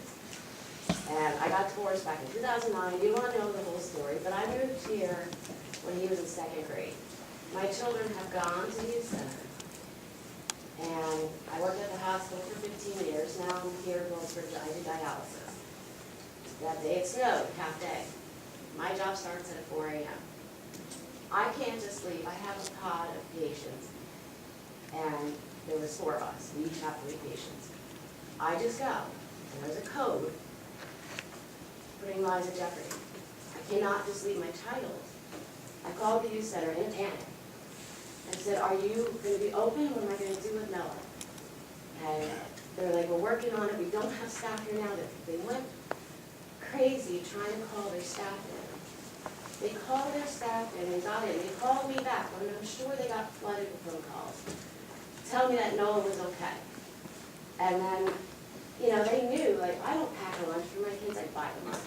I get up and work at 2:30 in the morning, so it's really past my bedtime right now. And I thought, I'm like, oh my God, he has no food, he has nothing. They fed all our children, all our kids. Do you know how much that meant to me? And then she made sure Noah called me to make sure he's okay. But I have to say, I'm just nervous because I have nothing but really great things about the youth center from when I moved here to present, and I have seen an incredible difference. I prefer to reach out to the community for all. I've never seen so much, you know, for addiction. She has so much going on to help our town. Not just, and the kids are the most important thing, they are our future. But she has come up with programs to help our citizens in this town that could bring more to this town, to bring us together. And that's what we need. There's so much negativity going on. I want to see positive things. I want to see, I don't want it to sound like, why can't we all just get along? But it's true. No, I read your message. You messaged me last week. Yes, I just have to, as a mother, I'm here as a mother. And seeing the care that my kids get and how attached my kids are, I would hate to see anything happen to that. That is such a great town. It keeps these kids off the street. Do you think that we're terminating Ms. Kelly? I hope to God not, because I will have to take her and she still belongs to me. We're not terminating. No, or anybody, because that's so important. Our kids need such a positive role model. And that whole youth center really does. Give it to them. They need to know that this world is not always chaos. And this town is not always against each other. They need to know we can build up together. And forget who's Democrat, forget who's Republican, forget who's independent, but work together. Hey, yeah.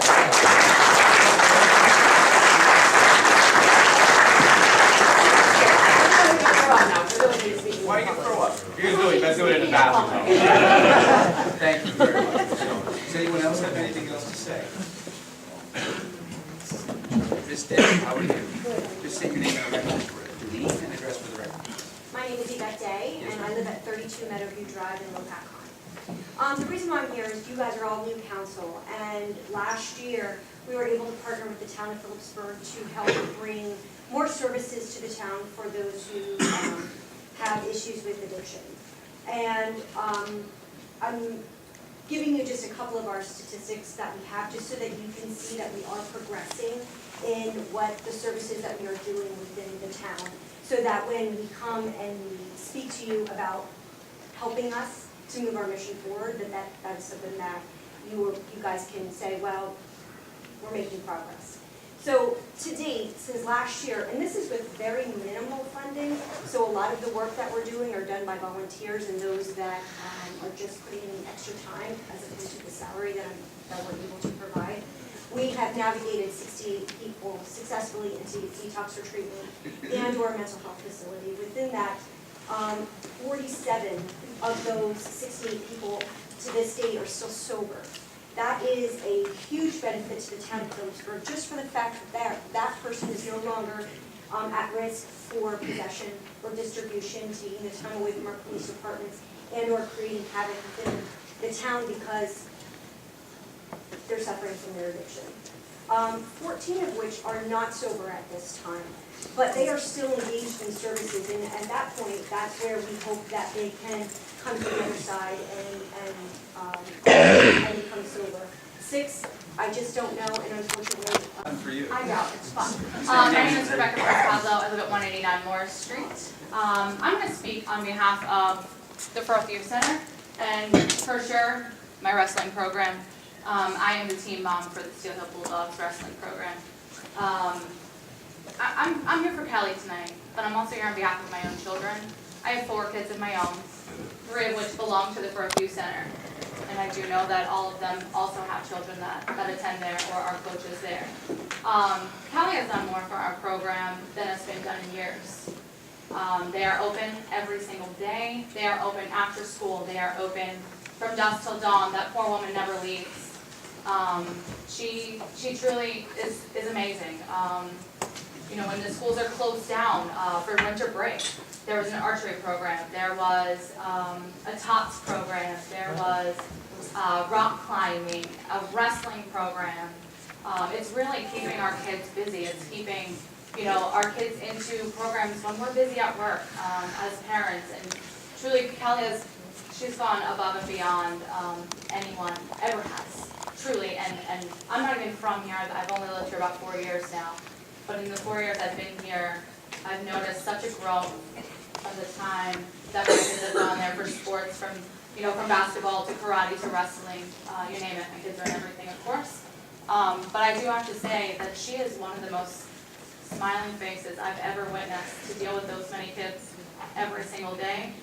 I just want everyone to understand why we're all here tonight. And like I said, I'm speaking on behalf of probably most of the people that are in the back. And I just want you guys to understand. We do, and I do appreciate your comment. And again, for the record, I don't know why the rumor of a termination circulated so quickly. That was never on the table, and that's what myself and the mayor had discussed. Well, rumor, if not, it was a rumor, because it did go around, and as you can tell, I know, I saw it today. I traveled reached like out to Coach wildfire Weaver. through Beaver. And when you take one bulldog down, you're gonna take this whole team, and it's not gonna work for us.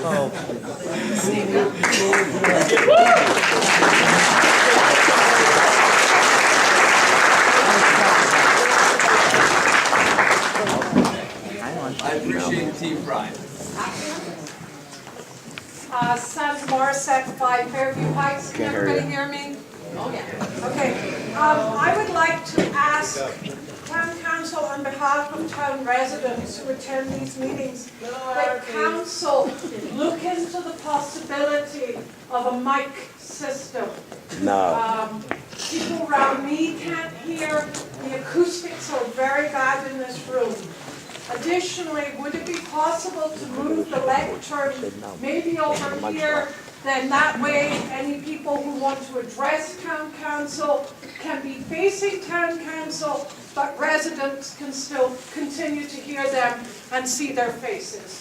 Thank you very much, Town Council. Ms. Morissette, just in there, we are looking into a more semi-permanent structure.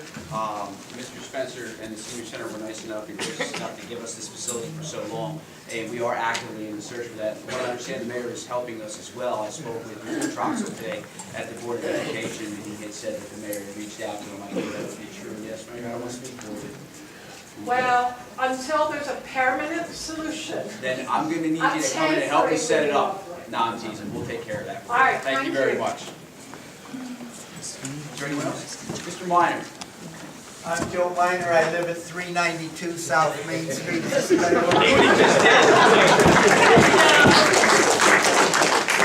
I cleared this with Mr. Fulper, and I'm a member, possibly the only member, of the committee to investigate Phillipsburg vacancies. I am having our first meeting on January 28th at 1:45 p.m. at 392 South Main Street. That's my storefront. This is the only announcement by me of the meeting. So if you're interested, find out.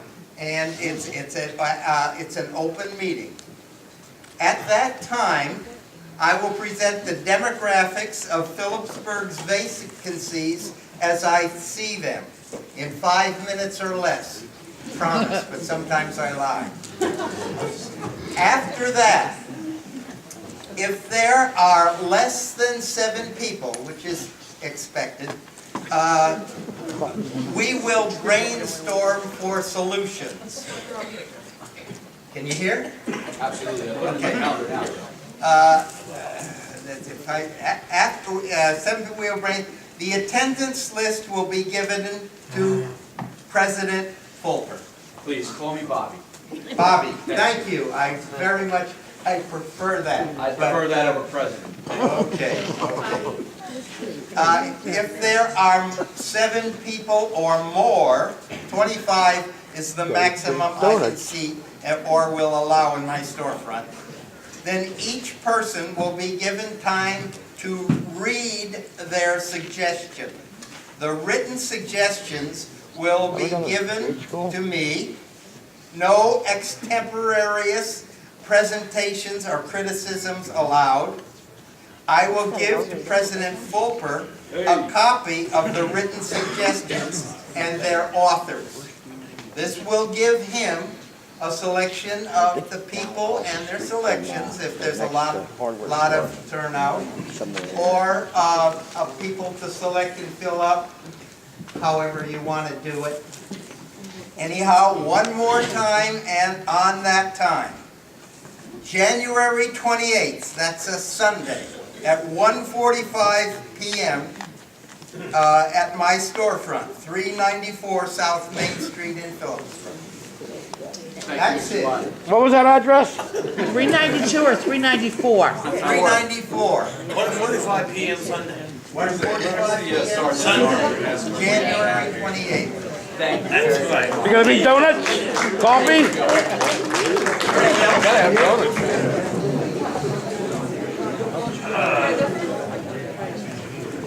Good evening. My name is Amanda Shepherd. I'm the manager of the Rupel Funeral Home here in Phillipsburg.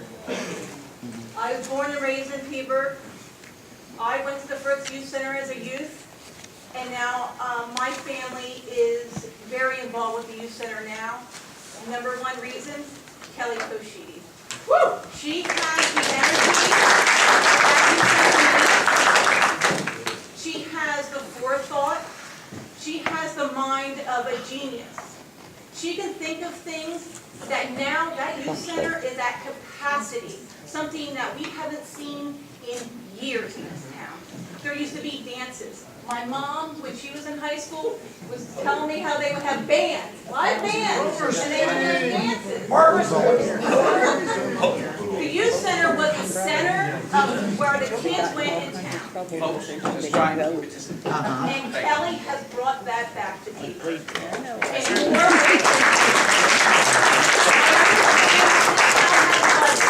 I understand that you have to speak to your constituents. But the one thing that matters in this town over anything else are the kids. And those kids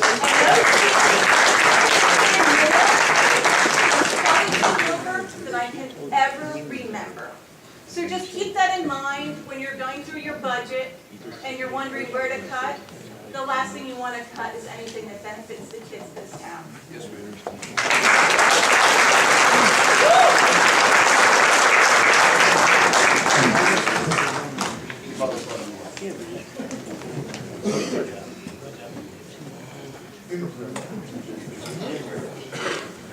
Coach, glad you were counting well. Edward Hall, I live at 820 Wilbur Avenue. I brought my kids up in this town, I love this town. When I first walked into the youth center after Kelly took over, we had a middle school wrestling match in there. When I walked in, I thought, oh my God, this place is beautiful. And it was beautiful. And the kids in this town should come first, over everything. And that's my first speech. My second one is the e-cosh down by the river. Okay, I've worked down there many times. It's not the Phillipsburg people that are going on that train. It's people from Maine, Connecticut, New York, Pennsylvania, Delaware, and I've led him out many times, stopping traffic. You take those buses away, People come up to me, I had 100 people come up to me on a weekend and say, what, there's no shuttle buses to take me up the hill? You know what they do? They go back in their vehicle and they go up and they go into the 2 private lots and they pay $15. The weekend of the 17th, the e-cash machine did not work. You know how much money we lost? No, sir, unfortunately. Plenty. We lost plenty. And when you also take the buses away, those people they just go across the road. They don't go in between where they're supposed to walk. And they're dragging their kids across. Sometimes they don't even have their kid in their hand. So those buses are very, very important when those trains are running. That's a must. And it's a must too that if that e-cash breaks down, there's got to be somebody down there to fix it right away. Right away. So we're not losing all kind of money because that is a asset to this town. And also up by Mr. Weinkoop. I don't know what you can do up there as far as making him pay or making people pay where his spots are. That's something you're going to have to work out. But running the shuttles is very important. Coach, just so you understand, first, you know that I idolize you, so I love you to death. You know that. With regard to the transit lot, the transit lot currently is under a lease, like the mayor and I were discussing earlier. So I'm not sure what can be done, if anything, at this point in time until at least the next work session. I'm certainly not opposed to putting a gate there should the transit authority allow us to, because we technically are not allowed to collect fees. So if we put a gate there, it would allow everyone to go down to the other lots. This way they couldn't park in that lot. But currently we're not allowed to accept fees in that transit lot. Right. That's the reason why we aren't. Well, we may be now, I'm hoping that we are. We have verbal approval, we have to make it. Okay, right. So what we have to do is at the next work session, we'll be here to iron those types of issues out. Okay. Okay. I just want to say one thing, Mr. Hall here, he is like an artist at that site, letting buses in and out, and yelling at people, and even the bridge monitor from the Delaware Toll Bridge Commission, I think he has permission to use the restroom now. And you do quite a job down there, 7 degrees below or whatever it was. I thank you, sir. I gotta tell you, the man, I coached him in wrestling. I slammed him one time, and I would never, ever be his tackling dummy ever He again. was taking his coat off once, and I realized that at one time he was tough cookie. Thank you for listening. You're very welcome, sir. Thank you. Is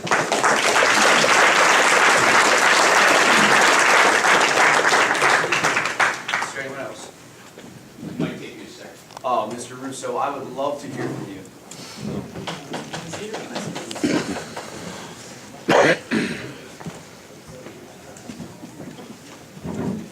Do you mind if I face as Mr. Minor did? No, not at all. Thank you. Jeff Russo, proud to serve as president of the Firth Youth Center here on Anderson Street. I like what I'm seeing tonight. I think we're starting to get more of a working together vibe. I just wanted to say, and it kind of echoes what President Phillipsburg said, or Bobby. Bobby said, I don't blame you guys for coming out and supporting Miss Kelly. I mean, she got a notice that potentially adverse action was going to be taken against her job. And how are we to know different? But I come here, and I see these familiar faces. I see the Ruppels. By the way, does everyone know the Ruppels started the Adopt a Member campaign, although I jokingly take credit for it. To date, because of their generosity, we've raised $8,300. And we don't have to charge.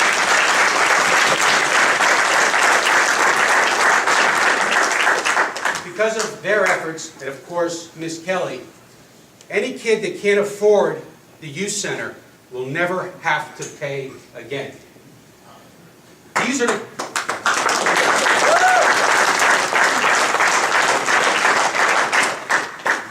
It's because of the partnership that we've shared with the town of Phillipsburg for 64 years that we're able to do this. It's because all of you. I see these faces, even members of council. They come down, they donate. We had a board meeting tonight. Ms. DiGirolamo was there, proudly serving on our board. The mayor serves on our board. Why? Because we're one. We're a partnership. Now, I could speak all night, and I know we have an allotted time limit. I could speak all night about the great things that Miss Kelly has done. I probably, quite frankly, would get emotional because I see these kids. I see myself not finding a parking spot to go to a board meeting, which has never happened before. Because kids are, I don't even know if we're complying with the fire code, we're keeping so many kids off the street. Yesterday I was down there with my little boy doing tricycle. Ended the day with kids who probably may never have that opportunity getting ballet lessons with sponsored tutus from the youth center. This is a small sampling of what's going on now. It's become contagious. I see the community engaged. I see most of you guys, I'm seeing a lot of familiar faces. I see coaches, members of the public. I got a phone call one day, Channel 69 News is at the youth center. Why? Because of the social media campaign for Adopt a Member, because of all the great programs we have going on there. You know, it's my kid's favorite thing to do. This is what matters. This is Phillipsburg. These kids are our future. These kids normally wouldn't, some of them wouldn't have these opportunities, and we're providing for it. And I couldn't be happier, and that's why this partnership is so important. That's why all of you are so important, and our sense of community here in Phillipsburg is so important. It's quite frankly my favorite job in the world to serve these kids and to serve hand in hand not only with the town but with Miss Kelly. But when this came about, you know, this partnership, when we have a council member serves on our board, Phillipsburg, the town has input as they should. The mayor serves on our board. The youth center wasn't given any notice about this. And, you know, we didn't know what was going on. I spent the entire weekend scurrying to figure out what could this possibly be. Quite frankly, and I wrote to council, I thought she'd be getting an award. So the problem I have, and I'd like to remedy this with council because we got a great thing going. We got to keep this momentum. Kids are pouring out of there, or pouring into there. But what I want to address with council is we need better communication. My board scurried. My board was extremely upset. My board wanted me to come here and speak tonight because, quite frankly, the unknown. What if council had taken some adverse action tonight that would have impacted Miss Kelly? Well, it's not just impacting Miss Kelly here. She's our executive director. God forbid I would have to stop one program for a kid or not host a basketball game or, God forbid, the after-school care or the drop-in or the high school night that's been packed and these kids aren't on the street. That's what we want to avoid. So please, in the future, we have a partnership. Please come to me. Come to our board. This is my top priority in this town. Mr. Russo, you called me immediately thereafter, and we spoke all weekend. That's very true. The problem, Bobby, is we didn't get the notice till Friday. I didn't know what was going on until Sunday. And I could have potentially lost Kelly today. So, well, we didn't. We didn't. I just want to say that, you know, I was just elected. If I end up Bryce noticing Kelly again next week, I won't, Kelly, wherever you are, I don't see you, but I promise you that we will have better communication in the future. And I greatly appreciate that. And the last thing, ladies and gentlemen, thank you, because you've all made this youth center what it is, and I'd like to keep it going. So, thank you.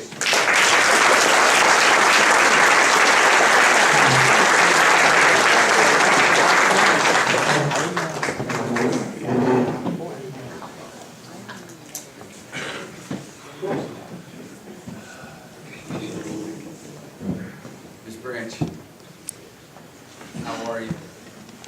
Great. Vicky Mendez Branch, Rudolph Street, Phillipsburg. Unfortunately, I had to come after Mr. Russo because I know I was getting on an island by myself. But unfortunately, my child can't attend the youth center because there's nothing there for special needs children. Or mine. And, Thank you. And I asked this from Ms. Kelly, and I was met with nothing. I was met with, go to Warren County Special Services. But why would I do that when I live in Phillipsburg? So if it's going to be open to all, it should be open to all. We have over 800 kids in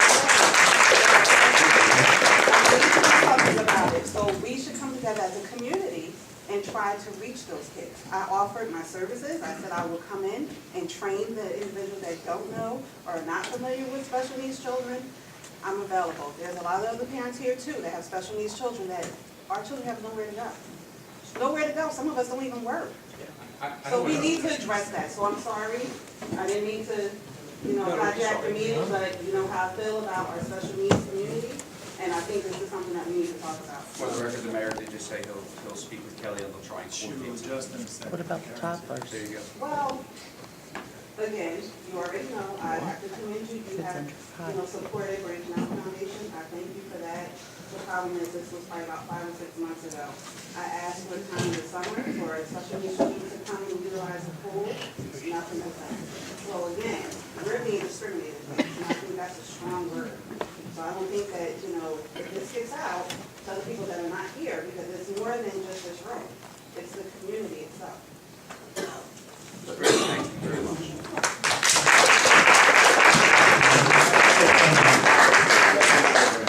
Okay, we have 2 special needs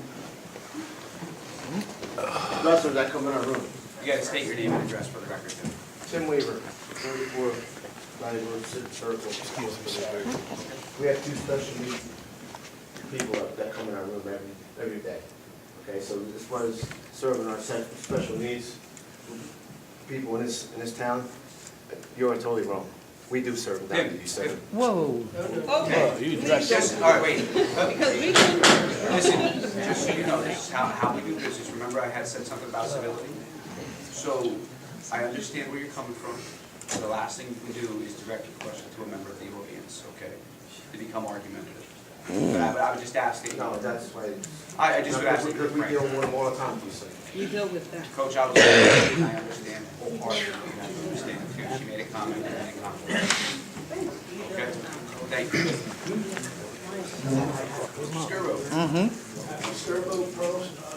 Could you please speak up a little bit? Sorry, Matt. Skirbo, 1073 Pearl Street. Is that good? Yes, sir. Better. Reiterate what Mr. Weaver said. I agree with you. I believe he was out of line. Let's just, I also received a text message, a message that Mayor Ellis had sent out to Tim Weaver, urging all the parents to come here in support of Kelly Post, which is great. I think that's fine. It should be, but I don't think that should be coming from an elected official, so to speak. And that could cause a lot of controversy, which we kind of see today what that would cause, and I don't think that's appropriate. Second thing I want to ask Council and Mr. Fulper, there's a signs that have went out all over town. Yes, sir. One's on Purcell Hill, staying home with the Still Hill Bulldogs.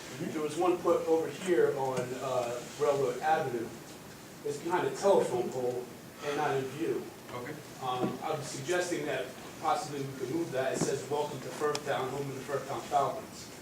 I was hoping that we could possibly move that into a better location so the citizens of that area can see that, and the kids who play for the Firthtown Falcons can actually see that and know that the town is honoring them. I don't know who was responsible with putting that up, but I would say they must have dropped the ball. Mayor, did you? Yeah, number one, I did, after our discussion this morning, Matt, I did call Council Leonard, and I will support staff that I've hired and staff that I support. I don't think I broke any laws whatsoever. No different than if I hired you or anyone else in this room. I'm going to support them if I believe in them. Number two, the sign wasn't supposed to be there. I don't know about the sign there, but I got to get it relocated. It's more appropriate to enter Firthtown. I get beat up on those signs constantly, and I'm not trying to make light of it. I think it's a good thing to remember our heritage and our historic neighborhoods. I miss Madison Square. I mean, it happens. So they will be adjusted and they will be corrected. And I would ask you, Mr. Skirbo, if you would give this spot. Yeah, I think that's great. I'd be more than happy to do that and work with council and whoever it is that puts it up to find a better spot for that. And I appreciate you. It isn't a bad spot. Appreciate that. And I never said that you violated any law. I just said what takes them. I gotta support my people. That's fine. I understand that. Thank you for your time. Thank you. Is that it for everyone? No one else? We could see.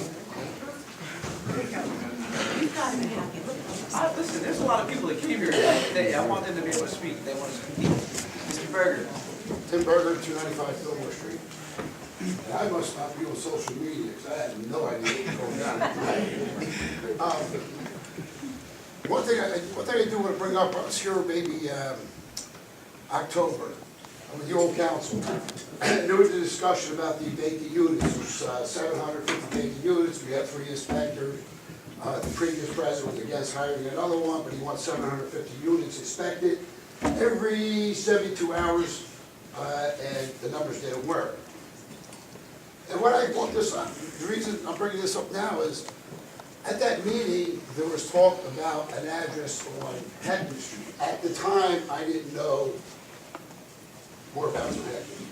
Now you say the address, I know it's the apartment adjacent to the Moors. Yes, sir. And I am truly disappointed that this was months ago, that this was still being discussed, and that hasn't been remedied yet.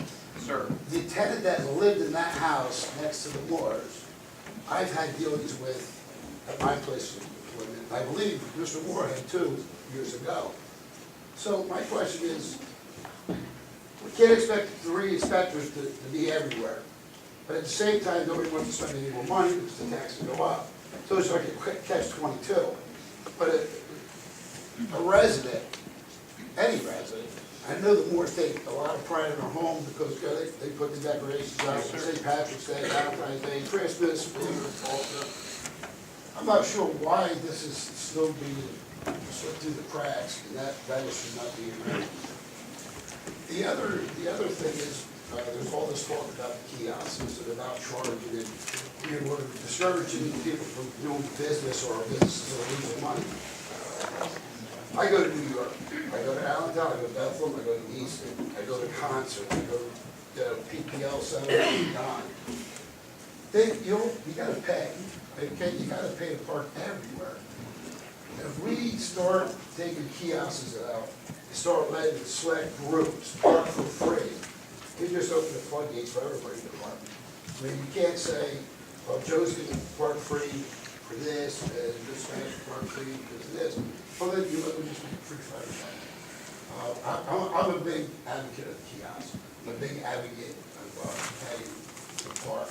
Everywhere you go, you're paying. And I've been down there. I live on Fillmore Street. I went down to Delaware River Park for the Garden Fest. I went down there. We went down there for the train ride. We paid. Other people that are out of town, they're like, wow, $10. Is that $10? So before we you all talk and have your discussion, I would just ask that you really look into keeping the charges in there. But if we start, we're talking about the fishermen. I fish. I'm a boater. I'm a jet skier. I go down the river. Gotta pay. But we can't start pointing out a select few groups that they don't have to pay, and this one has to pay because some groups say discrimination is a harsh word. But basically, that's what you're doing. Mr. Berger, I appreciate your comment. With regard to the first, if I may, the home on 34 Heckman, I've been dealing with since August 9th. The Moors have been dealing with them prior to. The gentleman who claims to be a caretaker, and I'm going to put it, I'm just going to call it for what it is. He's a cockroach. That's what he is, okay? He's one of those overnight investors that walk into town, and they want to buy up our properties, and they want to make a buck off of them, and then leave them dilapidated like they did right there next to the Moors.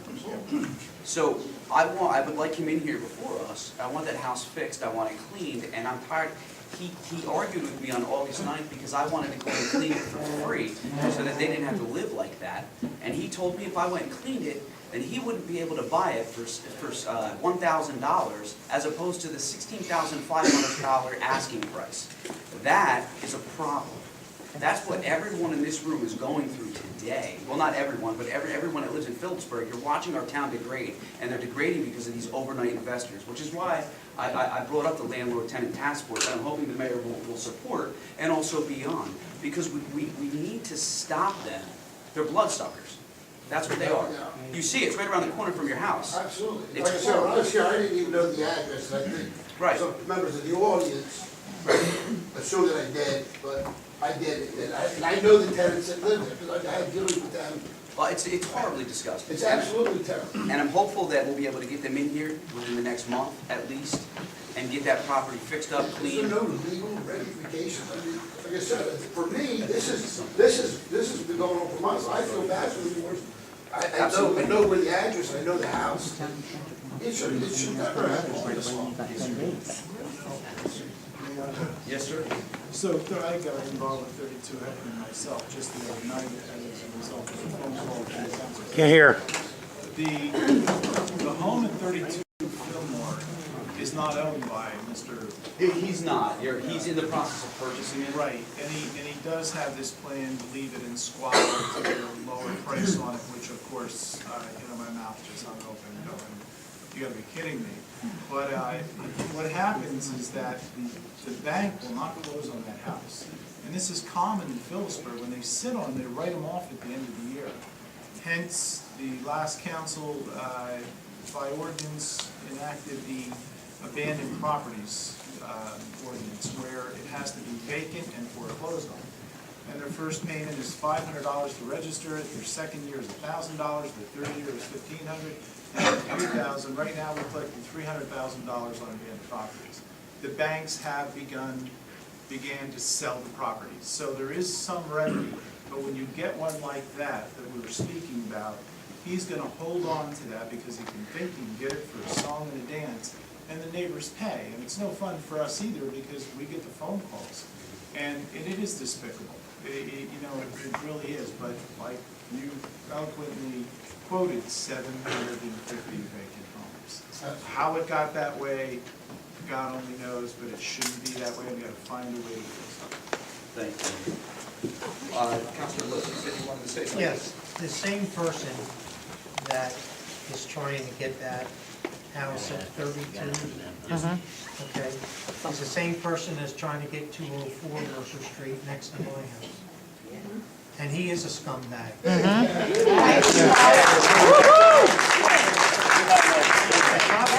Several times because he tried to break into the house. And he gave him this paper saying that he's going to buy the house from the owner. The owner signed a paper that he can take over the house, right? I happened to call the attorney that has that house. And he's telling me that the problem is that the banks aren't foreclosing or the banks aren't moving because of the courts in New Jersey. They're backed up 2, maybe 3 years. So a house can be sitting there for 2 or 3 years. Meanwhile, we got big rats, we got sewer rats that live next door. And that comes into my mother and father-in-law's house because they're joined. And there's about 30-some garbage bags that are still sitting in the backyard. And nothing is being done with it. It's the same person that's at 32. There's 18 houses that lady owned in the town of Phillipsburg. Her husband, they got a divorce. And now they're bickering on what house they're going to keep or whatever. That's the thing that's going on. But meanwhile, this guy here thinks, you're right, that he can buy this house for $1,000. I mean, he was in there the other day, he had the furnace guy in the house, he had this guy in the house, and I called the mortgage company, and they said, how can he be in the house? He said, there's no sticker that we were there? And I said, no, there's no sticker at all. He says, well, we'll take care of that, and it still hasn't been done yet. But it's the same old thing all through town. It's the same old thing, and he can't do anything because the courts are backed up, and that's the sad part of it. Excellent. Okay. So, yes, ma'am.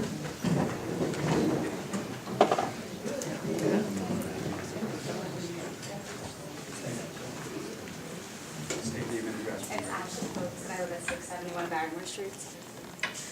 Basically, a huge part of Kelly's job is obviously at the Firth Youth Center. But I think we're all forgetting that she also works for the town.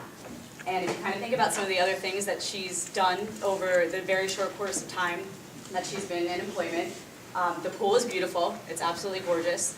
The enrollment at the park programs in the summer have been astronomically higher than they've ever been. She passed the public open space forum in the last election. My concern is that someone doesn't get a rice notice for absolutely no reason. And I'm thrilled to hear that you do not want to take this job from her. But I think my other concern is, are you cutting her pay to a point where this could be a decision that it's kind of difficult for her to, I don't know if that's something that you were able to discuss or? Unfortunately, legally, I'm not allowed to discuss that. I guess. We're not having a discussion regarding we table it, so. I guess She's in no immediate danger if that's what you're asking. Okay, so I would just like you to consider, obviously, when you're thinking about the budget, to me, you have a jackpot back there. She literally has no off switch. The hardest working person I know, next to her brother. And I hope that you consider that reducing her pay would be a tremendous detriment to this town. If anything, I think we could be in here talking about how she deserves a raise. I know she would have accepted that.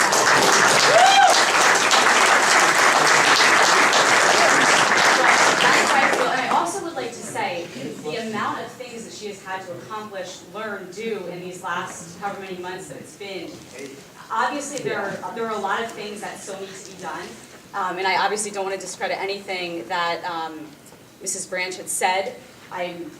It's just, Rome wasn't built in a day. This is going to take a lot of time. I would hope that Kelly is on board with trying to work together.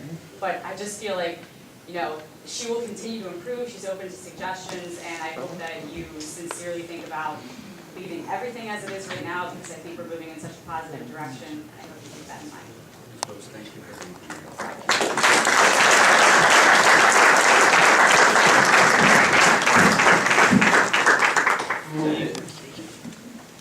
Okay, excellent. We're going to move forward to open time. Councilman Phillips. It's been going on quite a bit now, a couple hours. Still have executive session, I have nothing. Okay. Thank you.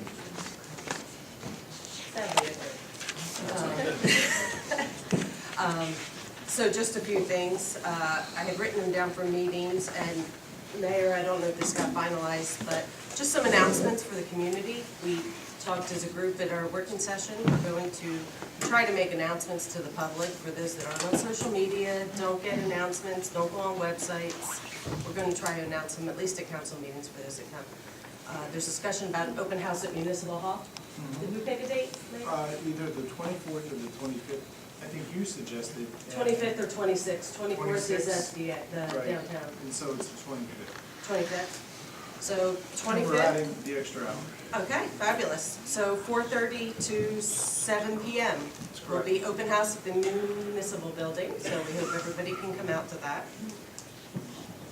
It was originally going to be 6 o'clock, but I asked if we could extend it, because some of us that work out of town don't quite get here before 6 o'clock. Phillipsburg Library. February. January.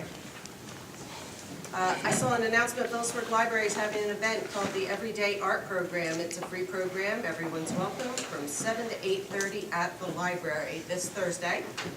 You must register in advance, for those of you that need the number, 454-3712.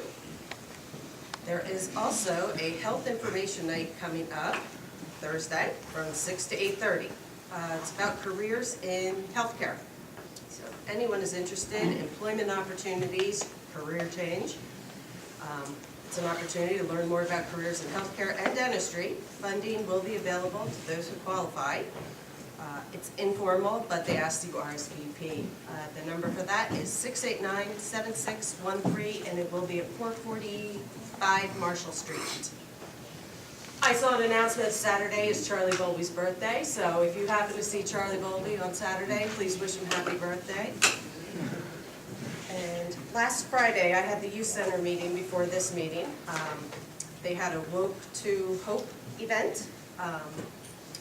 And the youth center and Mrs. Sheedy wanted to thank the police department for stopping by and participating. That was well planned and well received. So on behalf of the youth center and county, they appreciate that from the meeting. And nobody forget Joe Minor's event on 1/28/17. Thank you. That's all I have. That's all I have. That is the committee, those stakeholders. As promised, I want to thank everybody who came here today, because you worked at home, and for as long as an agenda we had as a big, really first rollout meeting, we still had it at 2 hours, which isn't bad. And I want to say thank you, and give yourselves a round of applause for whatever reason why you're here.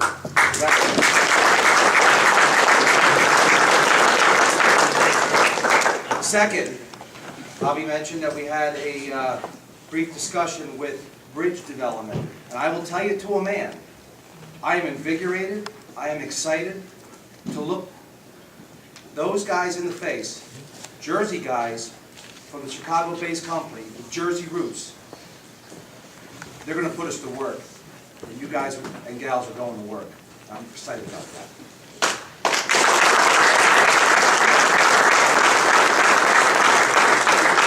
Lastly, I forward correspondence to Council President Fulper regarding our risk management consultant. Currently, we have one that's we use without other services within town. On the theme of local business, local hire, our people, using our resources, what we have here. In that correspondence, I urge to forward on to the mayor, because it is the mayor's appointment with council approval and consent, that we would look into local consultants that can do a very good job for us. And what I personally like dealing with risk management my entire career is I want to be able to put my hands on somebody, something close, God forbid something happens, or if we just need clarification. Sometimes it's a little hard over phone, to get a hold of somebody, teleconference, all that stuff. I want somebody local. And I urge the mayor to take a look at that correspondence. It is time sensitive to January 31 if we are to move on. I feel we have plenty of folks that we can look into in this area, and I would urge Council President Fulper and the mayor to work that out. Thank you. Folks, I as well want to say thank you very much for coming out. Where is Kelly, by the way? Over there. Kelly, there you are. Kelly, you are doing an excellent job. And that's apparent by the amount of people that are here in this room this evening to support you. I apologize for the heart-stricken rice notice. I did not mean to give you a heart attack. Unfortunately, I was following a legal precedent. But what I will do is reach out for you through the mayor, of course, in the future to have some discussions. None tonight was so overwhelming to me than Heather Owens or Heather Klein, who had gotten up and spoken. Tonight, Heather, where are you? Did she leave? Well, she bolted. You guys can tell her I spoke about her. She really struck a chord. It really is about the kids in this town. A lot of things that we do. And I'm hoping that we'll all keep that in mind, especially when we have differences, either political, personal, for whatever reason, side of the tracks we're born on. It really does have to do with moving Phillipsburg forward and benefiting the children. So to those of you coaches, I do appreciate you all coming out tonight and speaking on Kelly's behalf. Mr. Russo, thank you so much for my wife wanting to divorce me after spending so much time on the phone with you this weekend. And I love you. I promised you I would say that in public, so I did. Lastly, Mayor, thank you for coming to this evening's meeting. Thank you for the cordial conversation. And I'm hopeful that this is just a first step in a working relationship that will be constructive. I have one request. It's not a bad request. I would request that sometimes instead of going to Facebook, please call me. That's all. And I promise you that will happen. I give you my word. Even if it's to swear. It's good and bad. No, it's okay, even if it's bad, because I really think that, we do disagree at times. Sometimes we may disagree later on this evening, I'm not sure. But what I will say is, although we disagree, we do have one primary focus, and that's these people in this town. It was my own focus. Correct. So I do appreciate that, and just thanks for coming out, I appreciate it. Mayor, did you want to say anything? No, I'm good, thank you. All right, excellent. So we do have to motion to go into executive session. No, I do, wow. Motion is active duty for Francis W. Gaydosh, the third at Alert Hook and Ladder, company number 2, company number 1. Is there a motion? Motion? So, All in favor? Aye. Aye. Opposed? We have an application for raffle license number 1265 for the Phillipsburg Township Recreation Booster Club on February 9, 2018. So moved. Second. All in favor? Aye.